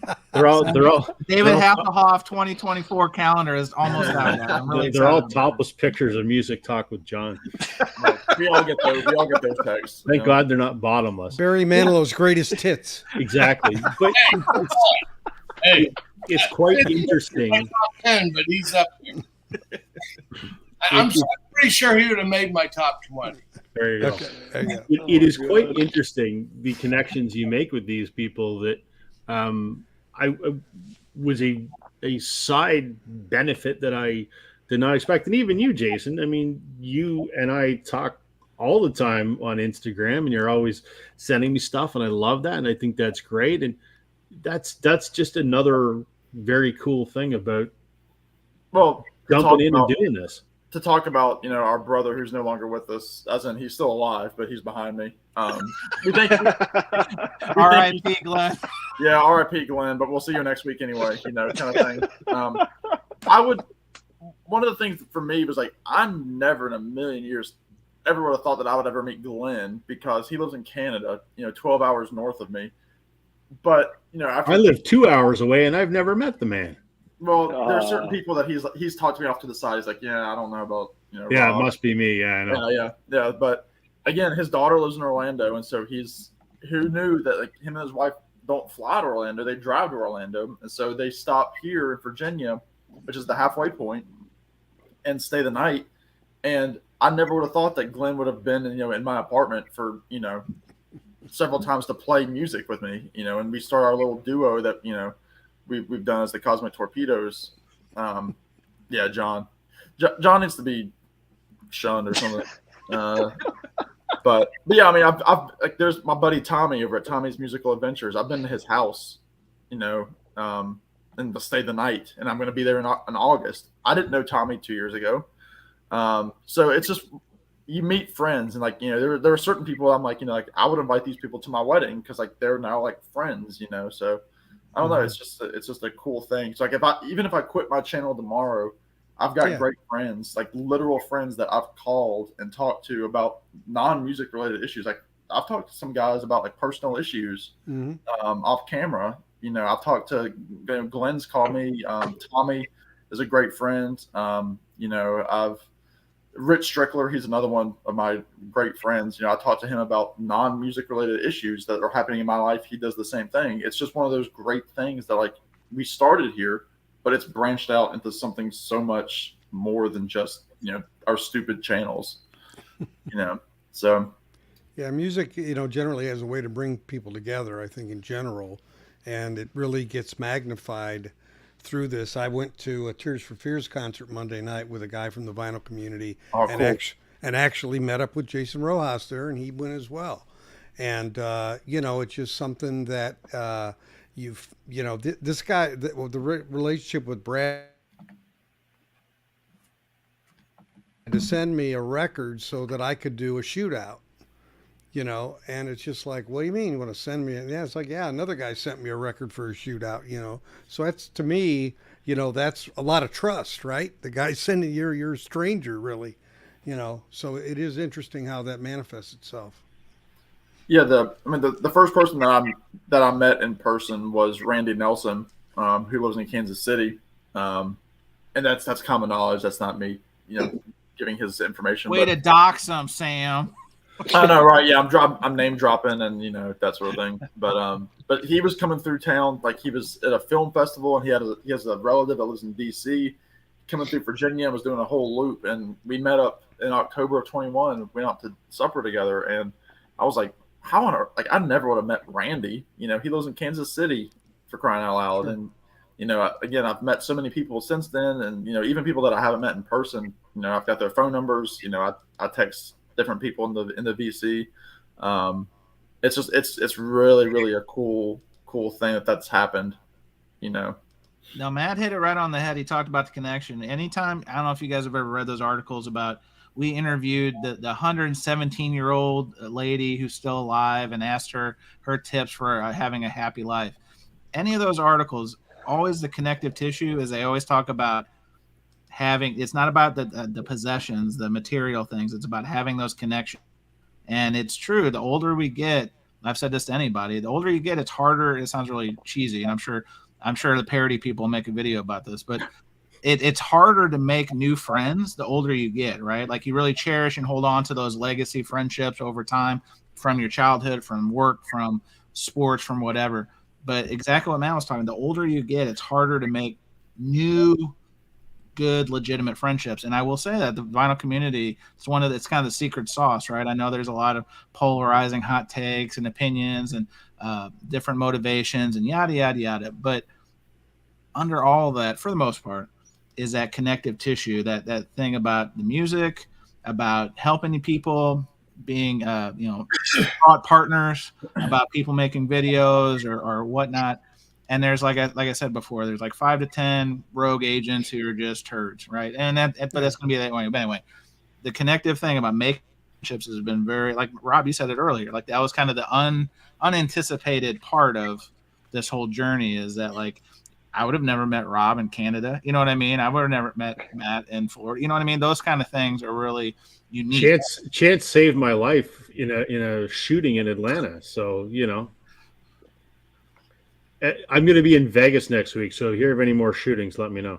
Is there a Jason Aldean concert? Because those two things kind of go hand in hand. Yeah, maybe. Sorry, bad joke. I know, but I know. I'll tell you this. I'll tell you this. It's like, and I'm not that old, but I'll tell you, the meaningful things in your life always involve trouble. And I'm not talking about jail trouble, but I'm talking about marijuana trouble. What are we talking about, man? Where things that you want, how you wanted things to go smoothly, and they didn't. Sure. And that's what we call, and that's why camping is such a great activity with your kids. It's because Rob, you're wrong, because you're wrong. Actually, camping is the stupidest goddamn idea on the face of the earth. Canadian. And that is why humanity has spent thousands of years perfecting inside. What idiot wants to go sit outside in a tent? That's a dumb idea. In Alaska, I'm in Florida, so I'm not dealing with that kind of shit. You want things to go wrong because it's called slow drying glue. And the thing is, though, you don't try to make it a fun situation when you got fucking frozen rain falling on your tent. Everything's fucking rough. But the thing is, 10 years shit outside the tent. I can guarantee you that's never going to happen, because I will never in my life camp. No, but ever. I promise you, 10 years from now, the people you are with will absolutely they'll be in stitches and actually be very endeared to you because of those experiences. Yeah, make memories, not purchases. That's what the minimalists say all the time, right? And I know I'm a record collector, and I know it kind of flies in the face of the spirit of minimalism, but it's true. Is that, like, this last year, not to go on a side tangent, but we purposely, like, throttled our Christmas buying with my son and told him, look, here's the 4 things: something you need, something you want, an experience, and then we're gonna do something charitable. That's it. Yeah. No more. They're gonna sit in the closet for years. No more Lego sets that go unbuilt, et cetera, et cetera, et cetera. It's exactly what Matt's talking about. Those experiences. And sometimes, we went to a Cubs game for my bachelor party, and home run ball came right at us. Perfect. Great story. We'll tell that story the rest of our lives. Those things are better than gold. Definitely. I'm just saying, it's like, you don't realize it when it's happening. And the worst thing you can do is when bad shit's going on, the worst thing you can do is try to make fun of it right then, because it's serious. And somebody takes stress very differently than you do. But I'm saying that down the line, possessions aren't everything. And it's like, I just emptied. The reason why I've been really lax on my videos for the last 2 weeks is because I just emptied one of my big storage lockers down in Miami. And good God, the only thing that I can say is good about it is go take all your shit, put it in a storage locker and lock it for a couple of years, and then go unearth it. And because you'll be like, holy shit, I forgot I even had that. Really? And you realize you don't need it. No, but everything you got, you like because you bought it in the first place. The reality is it's like fucking Christmas, but at the same time, it's like possessions are anchors, and you young bucks need to recognize that, because outside, like George Carlin used to say, no matter how big the house is, you fill it up with shit, and then you go try to find a bigger house. No, it's true. It's 1,000,000% true. Yep. Oh, hey, Metric Man. I listen, man. I ain't good at math, so I don't. 20 miles per hour. What's that? Oh, I'm Sammy Hagar over here. What's going on? Miles per hour. What is miles per? I don't know what that. Okay, is. back to video production. I got Yes. questions, especially for you, Chance, and David's getting into this game too, which I super appreciate. Inserting video clips, editing videos to insert funny clips. Is that like a pain in the ass? Is that something I can learn just by watching Super YouTube? easy. Like, it's hilarious. I wouldn't It say is. it's super easy, because you have to have recall and you have to have the time investment to go hunt them down. Do you mean the technical part or thinking The about it? technical Actual part. Yeah, insertion I is got easy. It's nothing but finding it. useless Seinfeld references and everything else Okay. in my head. Like, I can figure that out No, to what to I've put in got- the video. Yeah. But the editing portion, is that difficult? It depends on the tool you're using to create the video for YouTube. I mean, Well, what what's the software? What is Yeah. the software that program I that a use guy I like use me Cam. needs? Are you use a Mac or a PC? That's the first question. Oh Christ! I guess I'll probably be a PC user, but I got to buy one. I'm talking to you on okay. an iPad Okay. right now.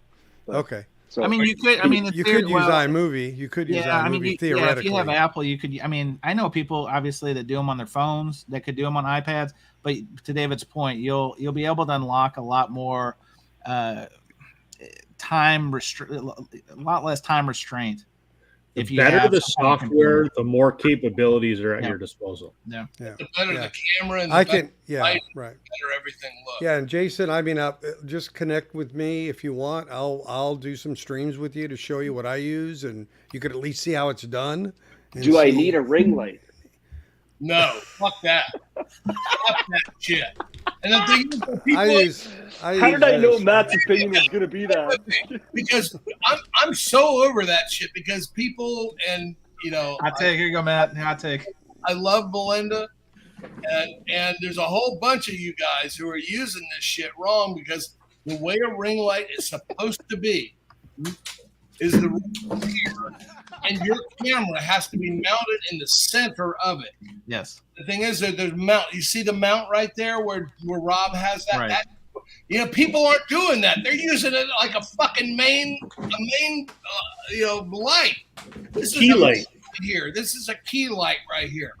And the thing is, though, I have a backlight right there. You see it? The thing is, though, is like this ring light. David, keep the sex toys out of this. God. There's Oh, man, so I love That's you if I guys. can interject, there's two components to this. There's the production from the standpoint of the equipment you use to film it, and Matt is the expert because he's a professional photographer. And Matt and I connected offline, and he gave me some pointers, and I'm still trying to figure out. I was going to say, has it worked? With the digital SLR, I can't figure it out because I'm a fucking idiot. Well, Rob, we're going to work this out. You just got to let me know, and we'll get together. Yeah, it's time on my end. So there's that part of it, right? Filming it with decent equipment and figuring out how to do lighting. And to me, that is absolute rocket science. That's one part of making a good video. The other part is there are people that choose to edit. Chance and myself do a lot of that. There are people that choose not to edit. And that's fine too. I love the editing part of it. I think it's interesting. I'm always trying to think of new ways to do stuff. So there's kind of, you've got to kind of figure out what do you want to make in terms of, none of us are, professional videographers or cinematographers or whatever, but I guess it could be a rabbit hole. How deep do you want to go? And well, it's like Chance and I both said we spend 3 to 4 hours making a video, which is a hell of a lot of time for a 15 or 20-minute video. Yeah. Jason, it's like this. It's like anything else. Where you are on day 1 versus day 60 versus day 90 versus year 3, completely different because like Rob said, you're going to learn things, and then you're also going to learn things you don't want to do. You know what I mean? Like if we talked about this on our 1 year kind of talk we had in November. Those first videos are going to be bad. They should be bad. You want to do your best, but but no, I'm serious. I mean, Sam, it's true because those are like the Bambi legs. Because without those bad videos, you can't build on them, right? And you can't learn like what you want to do. You can't learn about lighting. Like right now, I'm kind of in a holding pattern because, like Matt said, somebody. When I was talking to Rocco Richardson, who does this for like a living, he does like video and editing stuff. But we talked offline, and he really inspired me because he's like, he really believes you should give a return to your audience in the sense of quality, right? And so he has the camera, he has this, and I'm not saying this, it shouldn't be a financial thing, like you're going to go into a money pit, but like Rob said, like a little nugget here will inspire you to go down this rabbit hole, to find what worked for you. And then you can set it up, do it however you want. And there's other software like I use iMovie, which is free, but there's something Total Cut Pro or something Final Cut Pro, which is the next level. And so I'm not there 100% yet because I just like David Bianco. I talked to him a few months ago about a mic. Like I bought a Shure mic, right? You know what I mean? Like these are the little add-ups, the build-ups toward. I use Adobe Premiere Pro, which is the most expensive video editing software you can get. But I have the entire Adobe package because I use that professionally. So is a microphone, like if someone was going to invest initially, like I know like Vance has a great point, just freaking film it and deal with it, right? Yeah. And Chance, you're perfectly justified to say your first videos are going to suck. I get it. But if I was going to invest in something, what's the best thing? Is it a microphone? Is that like the thing you go to first, or no? No. I think actually your mic is more important than anything because if they can't hear you and it's choppy, well, where you record to that. I'll side note what Matt's saying is the microphone is important, but how and where you record is more. I would say more important, only because you can do it with a phone. But if you're in a noisy area, or if you've got like your air conditioner vent right over you, you know what I mean? Like those things, because then you'll have to edit them out, and it becomes so you'll have to figure out a consistent place where you want to film that has good audible, that has good acoustics, that has good lighting. You know, you can draw the blinds. You'll want to do videos during the day because then it helps with the lighting piece, in my opinion. If you're all those little tips like that, I like that. I still to this day, Jason, I'm over a year and a half in now. I still film with an iPhone, and I have a ring light on a tripod, and my phone is mounted in the middle. And then you got Matt hold it up, which is probably like $6,000 worth of equipment. I don't use a microphone. I just use the microphone on my phone as I record when everyone's gone to sleep and it's quiet in my house. My office has decent acoustics because all my walls and my ceiling are soundproofed on purpose. So when I record a video, that's all I do. When I'm doing a live stream or something, I actually have a microphone like this. I know Chance has one too, because on a live stream, and I did it for the occasional times I do one of his podcasts that I want a little bit better audio. But you can do it with something simple. Start out, do it on your phone, and do it on your phone. Edit on your iPad if you want to edit, and then just get a taste for it. Just keep building. You got to build a foundation when you build a house, generally, right? We all go back and watch our early videos and go, "Oh my God, they're shit." You guys are awesome. One thing is audio, because if you're audio and they can't hear you and it's I can't hear you, Matt. What do you think? Yours kind of sounds like shit right now, actually. Incidentally, Matt's audio is off. Guys, I'm not actually using a mic here. I'm using this piece of shit, Apple Okay. computer. But the reality is that when I do my videos, I have an external, and then I actually run into it because it's got to be amplified. You can't just buy a microphone and just plug it in and think that it's okay, because it's not. You've got to have amplification in it, Yes. in that line, and I have that. And the thing is that when I'm showing you this is my monitor. Okay, the monitor on the back of the camera is this tiny little thing here. Sure. Okay, this is aiming at me, and then I can see what I'm doing here. Okay, but this lens is. I rarely use. This is a it's a Zeiss lens, and it's a 70 to 24 to 70. But the thing is, though, what everybody tends to really like is this lens here. This is a $2,300 lens, okay, but this blows the background. It actually, when I focus on my eyes, it actually is blowing out my ears. It's that shallow a depth of field.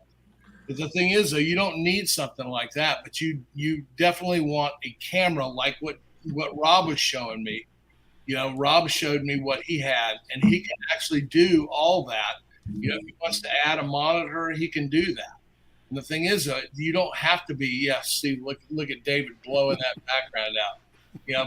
But the thing is, though, it's like, this is what you this is what you can start out and start seeing if it's really the way you want it to be, and start customizing it for your look, the look that you want it to be. I'm still more metamorphosizing into what I want my channel to look like and what I want my video to look like. And it's difficult because some of the things that I'm actually doing, it takes a wider shot, and I actually had to buy this other lens because I can't use this telephoto lens because I want to bring more stuff into frame. And I don't have. It's like that cooking segment I did not long ago. It was really funny because Boston Mike, he came on. He goes, what the fuck? Now you got a cameraman now? He was pissed off at me, because it's like I'm trying to up everybody. And the thing is, though, it's like I had to have somebody following me around because I was doing shit like that. Have a fucking drone go over there and pancakes. Just...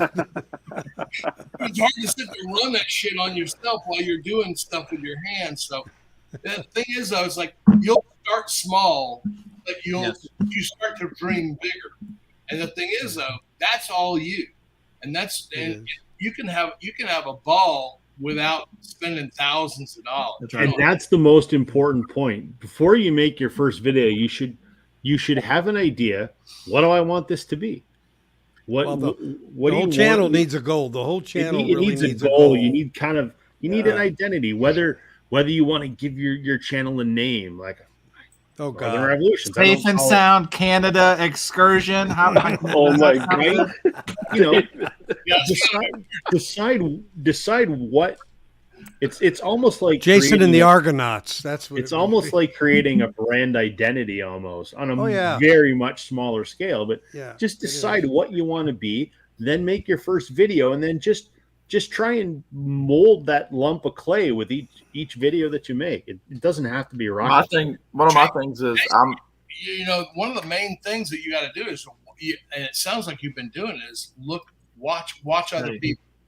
Yeah, no, I got a really good handle on what's out there. Like, I consume a shit ton of content, more than I probably should. But so I know what's out there. I know the trends in the industry, and I know the trends on YouTube. So, yeah, I think I'm one of those guys that just needs a nudge, and you guys have been so supportive and awesome with it. So it will happen. I don't know if it was going to happen within a month or 3 months, but it will happen. Sure. What were you saying, Sam? I was gonna say one of the things that I've thought of several times is changing my channel name, and I haven't done it yet because my thought is that I'm starting to creep up on 1,000 subscribers. Like I'm at 860 something, plus or minus 867, depending on the day. Good for you, Sam. But it's taken a long time. I mean, I've been in here it'll be 3 years in December. It's taken a long time, and I'm still kind of like that's it's what it is. But like I've thought about changing the name, but then at the same time I'm like I've got these 860 plus people that know me by this name. Like, where do you decide to rebrand? Yeah, like people do rebrand. David Bianco. There's a lot to know you by the hair too, Sam. Yeah. Oh yeah, right. Yeah, I'm at that point actually where I'm thinking about growing the hair back, but that's neither here nor there. But Jason, look, I mean, here what I think. What I think. I mean, if I had to go back and start over, and I'm not that deep into this, but I think that you need to figure out what hole isn't being filled. Yes. Yeah, addressed. Good thing music doctor John's not still watching. And Title your sex tape. Yeah. And try to inform people in a way that you're just kind of like giving them information. I think those seem to be the best videos that I have. Is like you think you guys will think that that Barry Manilow shit, all that stuff was stupid. The thing is, though, I had a shitload of people come out at that, and the thing is, there's a bunch of people who are hiding in the shadows. Sure, guilty pleasures.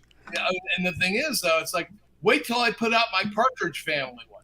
Oh, cool. But what Matt is saying is find your niche. I think we all kind of have a niche. I mean, Chance is now the podcast guy, and Sam's the Americana guy that likes to play some music, and David's kind of the audio expert, and Matt's the Gino Vanelli fanatic that takes pictures of sexy women, and I kind of try to be the sort of unofficial Canadian music ambassador. So find whatever that little niche makes me is. Think of a good question for you guys as content creators. What is a video or a theme or a style of video that each of you have put out that you were surprised took off? Like, oh shit, I didn't know this would be popular. Like, have you guys released a video where it was very early, and I've never had a video that has I've never had a 2,000 video. I've never had a video with 2,000 views ever. But one of the ones that took off early was Very Good Chance. Somehow you got a picture of me back there. It was a Van Morrison album ranking, and it was for a while I thought I was like, am I gonna be like the Van Morrison guy? Because again, I was like, I don't like to be pigeonholed ever. So if somebody wants to label me as this or that, I always want to go oh well, I like that, but then I can just throw you this that's completely against what I'm supposed to be about, So it was weird because I got a Van Morrison video blew up. I had a Bob Dylan box set blew up once. And for me, blowing up is 1.6 thousand, which I've only got 3 or 4 videos that have hit over 1,000, and I haven't had one in over a year. So I don't know what the secret is because I'm still looking for it. But yeah, I think a quick secret sauce for Jason would be to do some shorts. And the reason why I say that is because I've thrown up some stupid shorts that go over 1.5 thousand views. And I mean they go and it goes like that. You look at it once and it's got 5 views, and all of a sudden you look back at an hour and it's got 1,000 views. And I think that's a really good way to get yourself rolling and give yourself some motivation. Because I think when you first get started, I mean it's and I'm still not getting big numbers on my videos. I'm just not. I mean I'm starting to get some people who are paying attention, but I'm not getting these 1,000, 2,000 people looking at videos. I mean, yeah, I can do that, but I mean, I'm totally cheating by putting some serious pussy on there, and it's it's like, well, we appreciate it. I mean, if you look, I mean, there's one that I've got like 9,000 views on. But the thing is, though, it's like started out with this girl who's one of the hottest girls on Instagram, and she's got like probably a million followers, and I'm shooting her, and I'm doing video on her. And the thing is, though, it's like, who wouldn't sit there and keep watching that shit? But the thing is, I think I've got 9,000 views on that one video. But, so it's kind of cheating. And I can get away with that because I've actually done that for 35 years. At the same time, I wish I had shot a whole bunch more videos of this kind of stuff, this BTS stuff. And I didn't. So I'm really kind of out of it. I've got some, but I really, I feel like it's cheating, and I think people are kind of getting bitter on it because they get bitter because they see these thumbnails like this last one I put up of one of my ex-girlfriends. And it's like, they think they're going to see some of that shit, and then all they see is my ugly ass. I know. I swear every time you do it. That's it. I'm like, you son of a bitch. That's called bait and switch, isn't it? Isn't that is it bitch and switch or bait and switch? What's your a good one of place? My favorite shorts. One of my favorite Well, shorts what's in that? Chance's take on the U.S. Postal Service. Those are brilliant. Oh yeah. I mean, in my defense, I was in that, so so. A good place to start, Jason, is you should just do a video to introduce yourself. I was just, you're reading my mind. I was going to just show you. YouTube has a thing for you to be able to do that, and that's what I did in my channel. So to me, if you've got to be able to make this video to tell yourself why are you there and what are you going to do. For me, this is where I started, kind of like, you've got to. It really helps you get grounding. I'll go back and watch this occasionally. No, why don't you humor us? I don't think I've ever seen this. David, can you play We should all enjoy this. Let's enjoy it. Yeah, come on now. Oh, Jesus. Hello, Okay. I'm David Bianco. How are you? Let's see if you can hear it. That's good.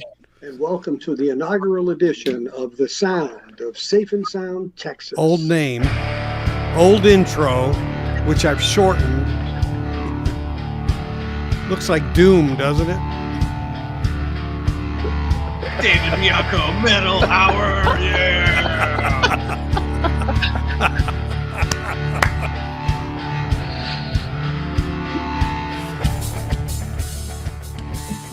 It's my equipment. Hello, YouTube.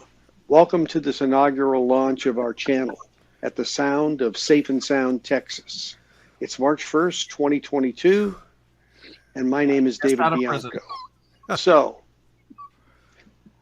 what am I doing on YouTube? It's always a great question. Well, I've been a collector of music since 1963. I was 6 years old, so you can do the math on my age, no problem. And I started just getting 45 RPMs because back in the day, mainly it was AM radio. Really, that was the predominant type of listening you had to do at the time, little transistor radios. And we had a big station near where I grew up in Chicago, Illinois, with call letters WLS, 890 AM, or the Big 89. And so I grew up listening to the top 40 coming through that station. We also had a local station in Gary, Indiana, where I grew up. And if you've heard of Gary, Indiana, you might have heard that because the Jackson 5 came from there. So, yeah, that's where Michael Jackson and his crew started. They actually lived on Jackson Street, ironically. Now, it was named after the president, President Jackson. It wasn't named after Michael Jackson. Have to clarify that for you. So I grew up on pop radio, and I started buying singles when I was 6 years old. So I've been around a long time, and I've been collecting records since that time. In the 80s, when CDs got big and vinyl, quote unquote, died, I didn't get rid of mine, sometimes maybe much to the chagrin of my wife, because I would carry these big boxes of records from state to state as I moved with my career. And so it's been a part of my life for many, many years. The other part of my life related to this, of course, is the equipment that plays vinyl or plays CDs, the speakers, the amplification, the turntables, the cassette decks, the CD players, the SACD players, all of these technologies that have gone through the decades. I've been using and evaluating at a personal level. And I've come to realize that everything we see and hear about this equipment is, of course, in many ways just the opinion of the person who is reviewing it or looking at it. And that's great. But a lot of things are written in very factual terms, as if this is the speaker or this is what you should buy and something else you shouldn't buy. I'll give you a great example. These headphones here are Bose Quiet Comfort 2s. Oh, there's that money again. Bose is known for mainly its speaker technology. They also made little combo players for your night table that really had great sound for a small box. And if you took the lid off, you could see all these channels of air that would pass through to really get the bass resonant in a small box like that. Well, the design of speakers from Bose similarly had openings for air movement in many designs as well. And a lot of audiophiles, reviewers, people of that nature really poo-pooed Bose speakers and said that they were really, not worth the money. They didn't sound any good. And the reasoning was that they weren't putting in the bigger woofers and really delivering the hard-hitting sound. And, of course, you needed more power to drive those speakers that didn't have air movement.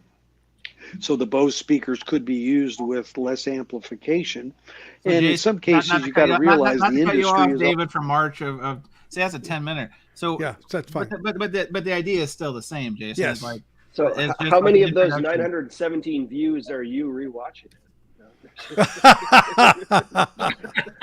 Do you guys ever rewatch your videos? Probably not. Eh? You watch it once after it's done. Sure. Yeah, very rarely. One of the big things that I was listening to somebody the other day who was talking about so many people who actually put up videos and they don't ever watch what they're putting up. They don't even watch their videos. They just are. It's too much for them, I guess. And the thing is, I watch mine 4 or 5 times at least all the way through before I ever post them, because I'm such a perfectionistic asshole that I want to make sure everything. I know it's shocking when there's a channel name for you, Jason, the perfectionistic asshole. What are the first 4 letters of analog? Yeah. You think about copyright it. Pending. Yeah. You think about how bad that is. It's like I'm so perfectionistic, and then I still put these videos up, even when you see how messed up they are. You're like, holy shit, really? He put that up anyway? Yeah, but it's like, you just got to dive in. You can't dip your toe in the water and say you've been swimming. I watch mine back too, so I watch them when I upload them just to make sure that everything's gone fine. But I'll go back many months later and watch an older video. And I do it because I always have in my mind, that old adage that you don't know where you're going if you don't know where you've been.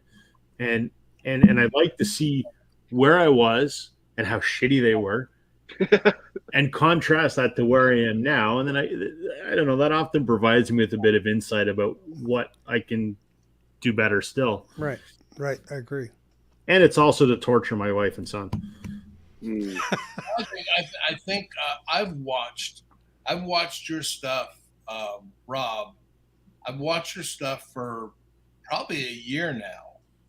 And I've definitely seen, I'm not even talking about the slick production or this and that. I'm talking about your delivery is far more relaxed and much more, and for lack of a better term, it's almost like you don't give a shit. And the thing is that comes across in a really good way.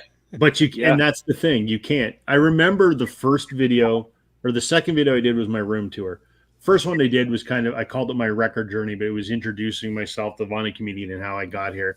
And then I did my room tour, and I shot my room tour, and I was nervous as hell because I had in my mind that I'm not talking to an iPhone. I'm talking to people, strangers that are that are going to be, watching and passing. And I got all nervous, and I was working on the room tour video, and my wife was watching part of it as I was editing it, and she goes, "You're breathing really heavy, and you can hear it." And I'm like, shit. So I reshot the whole thing, and I was just so nervous for the first few. And that's the thing too. It's one thing to do a live stream like we're doing right now. We're just shooting the shit. Yes, it gets saved on YouTube, but you're shooting the shit. It's a whole different thing when it's just you in front of that camera and you're actually making a video. You'll probably be nervous for the first few, and you're not going to be very good at it. And I'm not saying I'm good at it. I'm certainly not. But thank you, Matt. I'm better than I was. And I don't even think I'm just talking to the phone. I don't think that there's people watching it.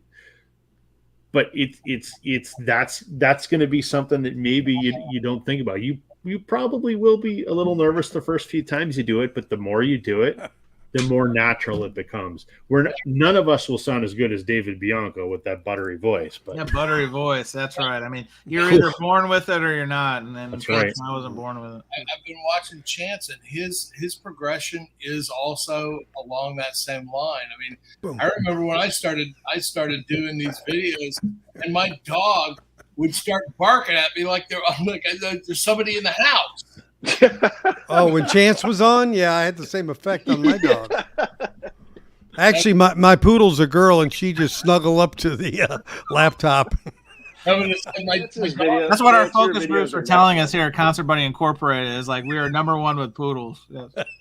But it's pretty funny because it's like, the first probably 3 or 4, maybe even 5 videos that I made. I mean, my dog I would have to cut it off because my dog would start losing his shit because he thought I was talking to air and there's somebody in the house. Yeah. But those are the things, again, through trial and error. It's 2 things, trial and error and getting the reps, right? Like you can't bench press 200 pounds like tomorrow or whatever. You know what I mean? Like you got to build up to these things. Right. Well, I know. Yeah. But point is you got to get the reps, and the more you do it like that's what like Rob and I were talking about at the beginning of this, is that the filming now is not the time consuming part. The time consuming part is the messaging and the storytelling and however you want to layer in the information or the graphics or the whatever, right? Post-production. Right. Yeah. Post-production takes longer than way longer. 20 minutes to film, and stuff you'll cut out, you know what I mean? Like, trust me, like, well, I don't want to speak for anybody else here, but I was always trying to get that perfect take in one take when I first started. Mistake. Because you can always cut it out. You should just let it fly. And if you flub something or you mess something up or you misspeak, just collect yourself and start it again. Because guess what? You can cut that out, right? Like you don't have to go turn off your phone and start all over again. Like just film it like a big bologna sandwich. And then you can clean it up in post. And the more you do it, the quicker it becomes, the ease comes there. It's just gotta get those. That's reps. The best reason for editing because it takes all the pressure off. That's right. Yeah. Yeah, that's well said, Rob. That's good advice right there. Yeah. Well, I mean, I enjoy the entire process. But I think from my standpoint, I really want to be, to sound like an expert. I want to do my homework. I want to know. I'm not feeding bullshit to people because I know there's a bunch of people out there who know way more than I do, way more, and they'll bust me on that. I mean, I've had people bust me on certain things that I said, and I didn't even know, and they'll educate me. And the thing is, it's like you get a couple of those trolls, and you're like, I want to make sure I've dotted my I's and crossed my T's. The first guy to ever bust my ass was you, Matt. My very first interaction with Matt a year ago. Great, we started trolling you. Unbelievable.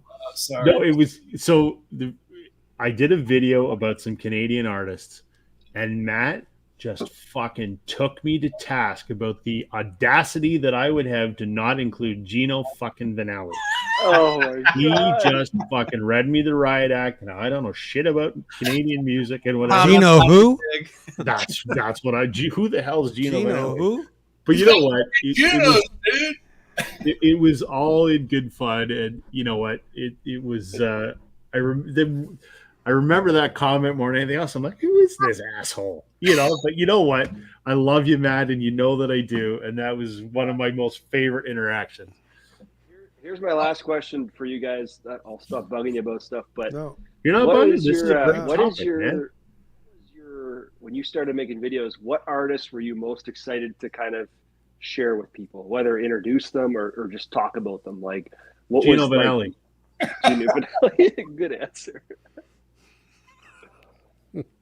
I mean, I'll bat lead off here, and to be honest with you, it's only in the last couple months, and it only kind of came into view. Like, there's like things that I knew people don't really talk about in the community. Like, there's not a lot of talk about hip hop.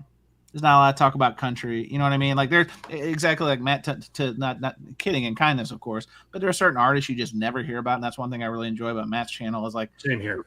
Different topics that maybe you wouldn't organically gravitate to, but because it's somebody you trust, somebody you want to support, somebody you like watching their channel, you learn. But literally, I didn't even think about this when I started the podcast thing, but Nick Perry, like I've always wanted to connect with Nick Perry. And it just struck me like a lightning storm. And I'm like, why don't I just reach out and see if I can, he's got a new album, you know what I mean? So all of that was very serendipitous to like talk about the steps, right? And I did the YouTube, and then the YouTube led to meeting people. And then it led to the idea of, I'd really like to have like more in-depth conversations with some of these people. And now it's, what other people can I talk to that like records? Oh, wait, I know Nick Perry likes records because I follow him on Instagram and I love his music and I've followed him for 20 years. I'm going to send an email. You know what I mean? Like, so the progression to that point, I never started the YouTube channel as like, oh, I want to talk about artist X. It was maybe talk about different genres because I was hoping there were other people out there who maybe weren't making videos or just chose not to make videos on those genres, like I said before.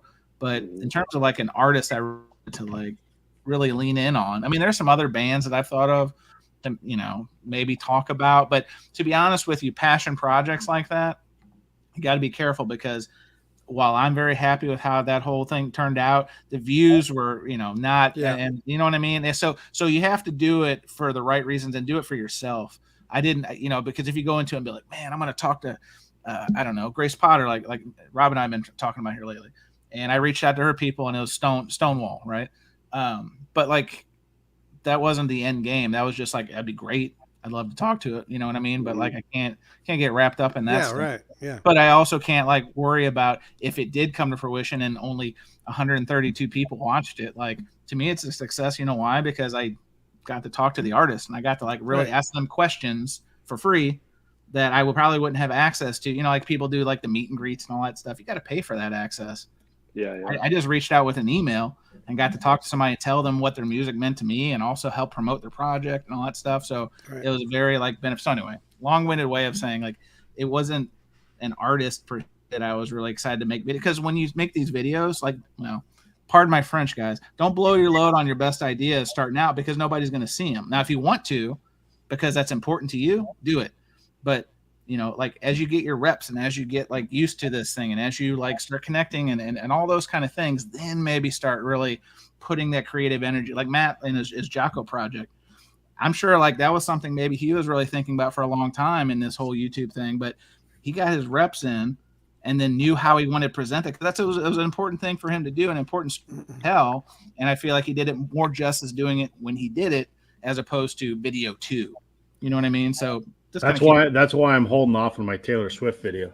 Actually, Chance, you actually inspired me to do it that way. Because remember I was on the fence about it. Yeah. I was on the fence about, you know, breaking it up, and I was afraid people were going to say things or not view it, and then to break it up into chapters. I mean, you know, for a nearly 2-hour video, you can really dig into that even in sections, and you can really understand the genius of the man.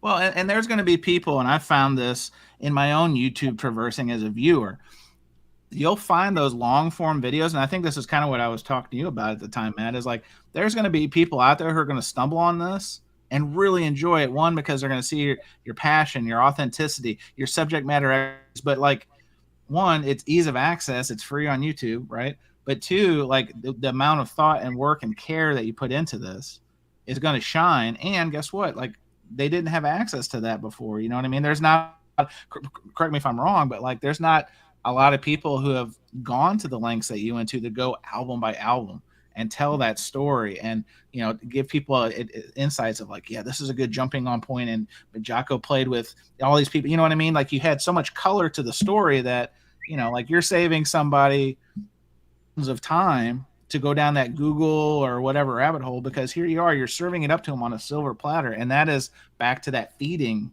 kind of idea behind the channel. I think that's super important. It's back to that passion part. And the thing is, it's like, it's hard not to have this infectious passion into something or a certain artist. And it's like we hear, like I just told you about Rob. I mean, it's like this Blue Rodeo. There's something. There's way something behind that. Sure. I've heard him actually talking with others about the Blue Rodeo, and it's like, you know, and they're as impassioned about it as he is. Who couldn't be intrigued by that? I mean, it's just like that's what I'm looking for in the VC. I'm not looking for, you know, another, you know, Doors comparison or, you know, another Led Zeppelin. This is a gorgeous original pressing, Matt. It is great. It is so wonderful. You should get it. Hello, welcome back. Using your album, spell the word record. Gives a shit. And it's like, this is the thing. It's like, you know, I'm not the greatest orator, but I can tell you, you know, I'll tell you the way I feel about something, and if I'm not talking about it, I don't give a shit. You know, so the thing is, it's like, you know, but I've got a lot of stuff that people never talk about, and you know, I talked about, you know, somebody who's an amazing artist who nobody talks about is Michael Cimbella. And I'm like, how's that possible? I mean, this guy, he's a maniac. That's what everybody thinks about right, him. But there's more than that. Yeah. I mean, his idol was Stevie Wonder because he was on tour with him. He toured in his band and he tried to replicate that sound, and he became a sound of his own. And it's like, you know, there's amazing work behind Michael Cimbella, you know, so, you know, but no one ever talks about that. And I'm like, I'm shocked by that kind of stuff, you know, that people don't know who these people are. And I think that's my niche, is to point things out, you know, to people, to try to, you know, at least stream it, see if it touches you, you know, because there's some really amazing artists out there who, and I'm not trying to you know, help them monetarily.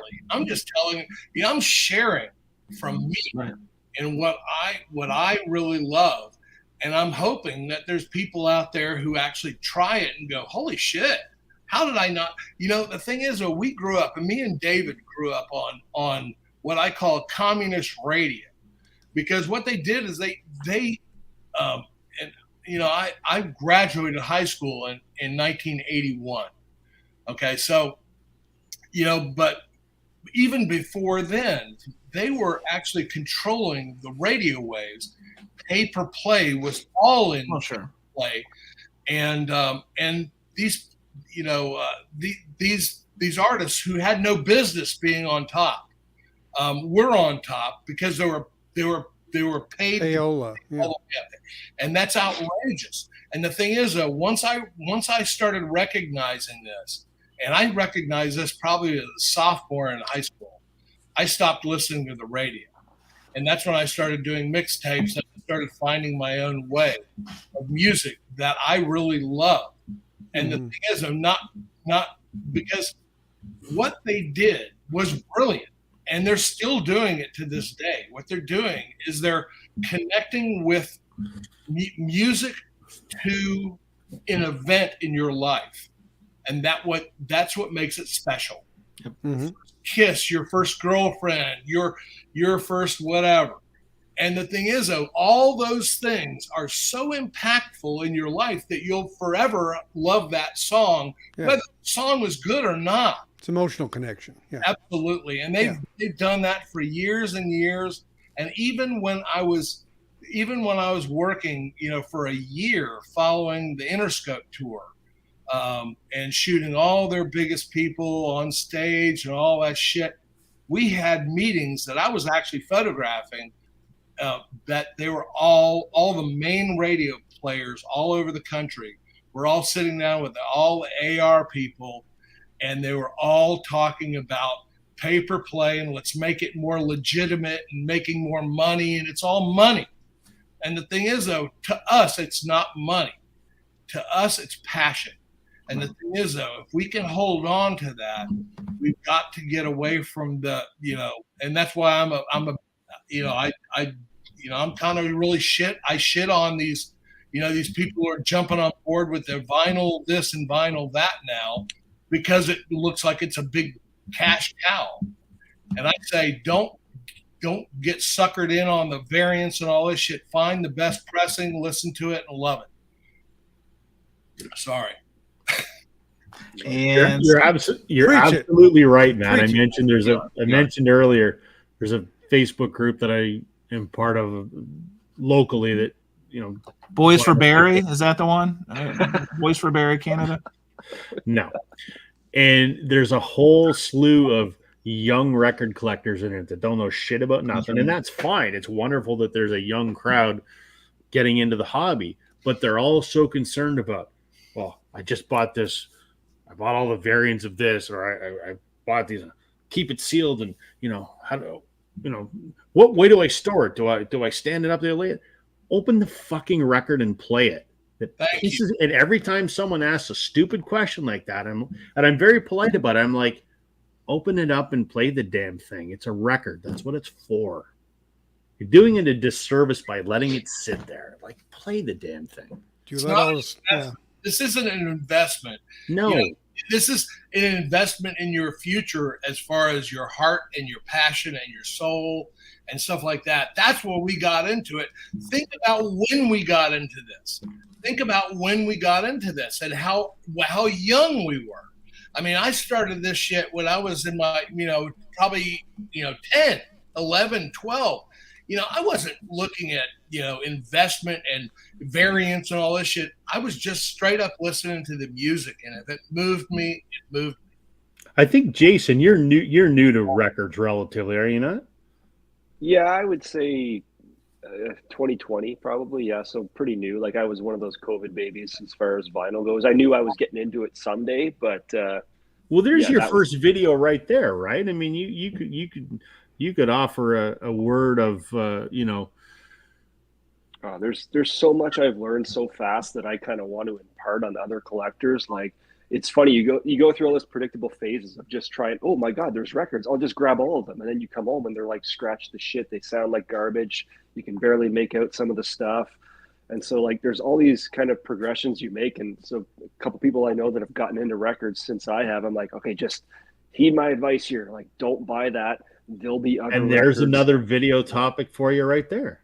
Oh, yeah. I got a few. My experiences as a new record collector, Yeah, my notes section of my phone, whoever thought I would use it, but that is like just nothing but, record related stuff, like mastering engineers to follow. Thank you, David. You've been such a great gold mine for information on that and the pressing plants. University of Vinyl, Tim was a massive help for me. Yeah. And so many people out there are, and I'm like always on my phone. I'm always putting notes down and trying to figure out, and then now in the last couple of months, it's been like, all right, if I wanted to start a channel, what are some ideas? And I got ideas. I got things I can do. And with your guys' support, it's definitely going to happen at this point, but just a question of when. But boys, I'm going to jump off here, but I want to call out one quick thing. I do too. Yep. And that is our host, Rob Northern Revolutions, has now done it. Not only is he a sexually dynamic man, but now he's hit 800 subscribers. I just looked. So. Are you serious? Get out of town. All right. Wow. Thanks, everybody. That's awesome. Awesome. There you go. Holy shit.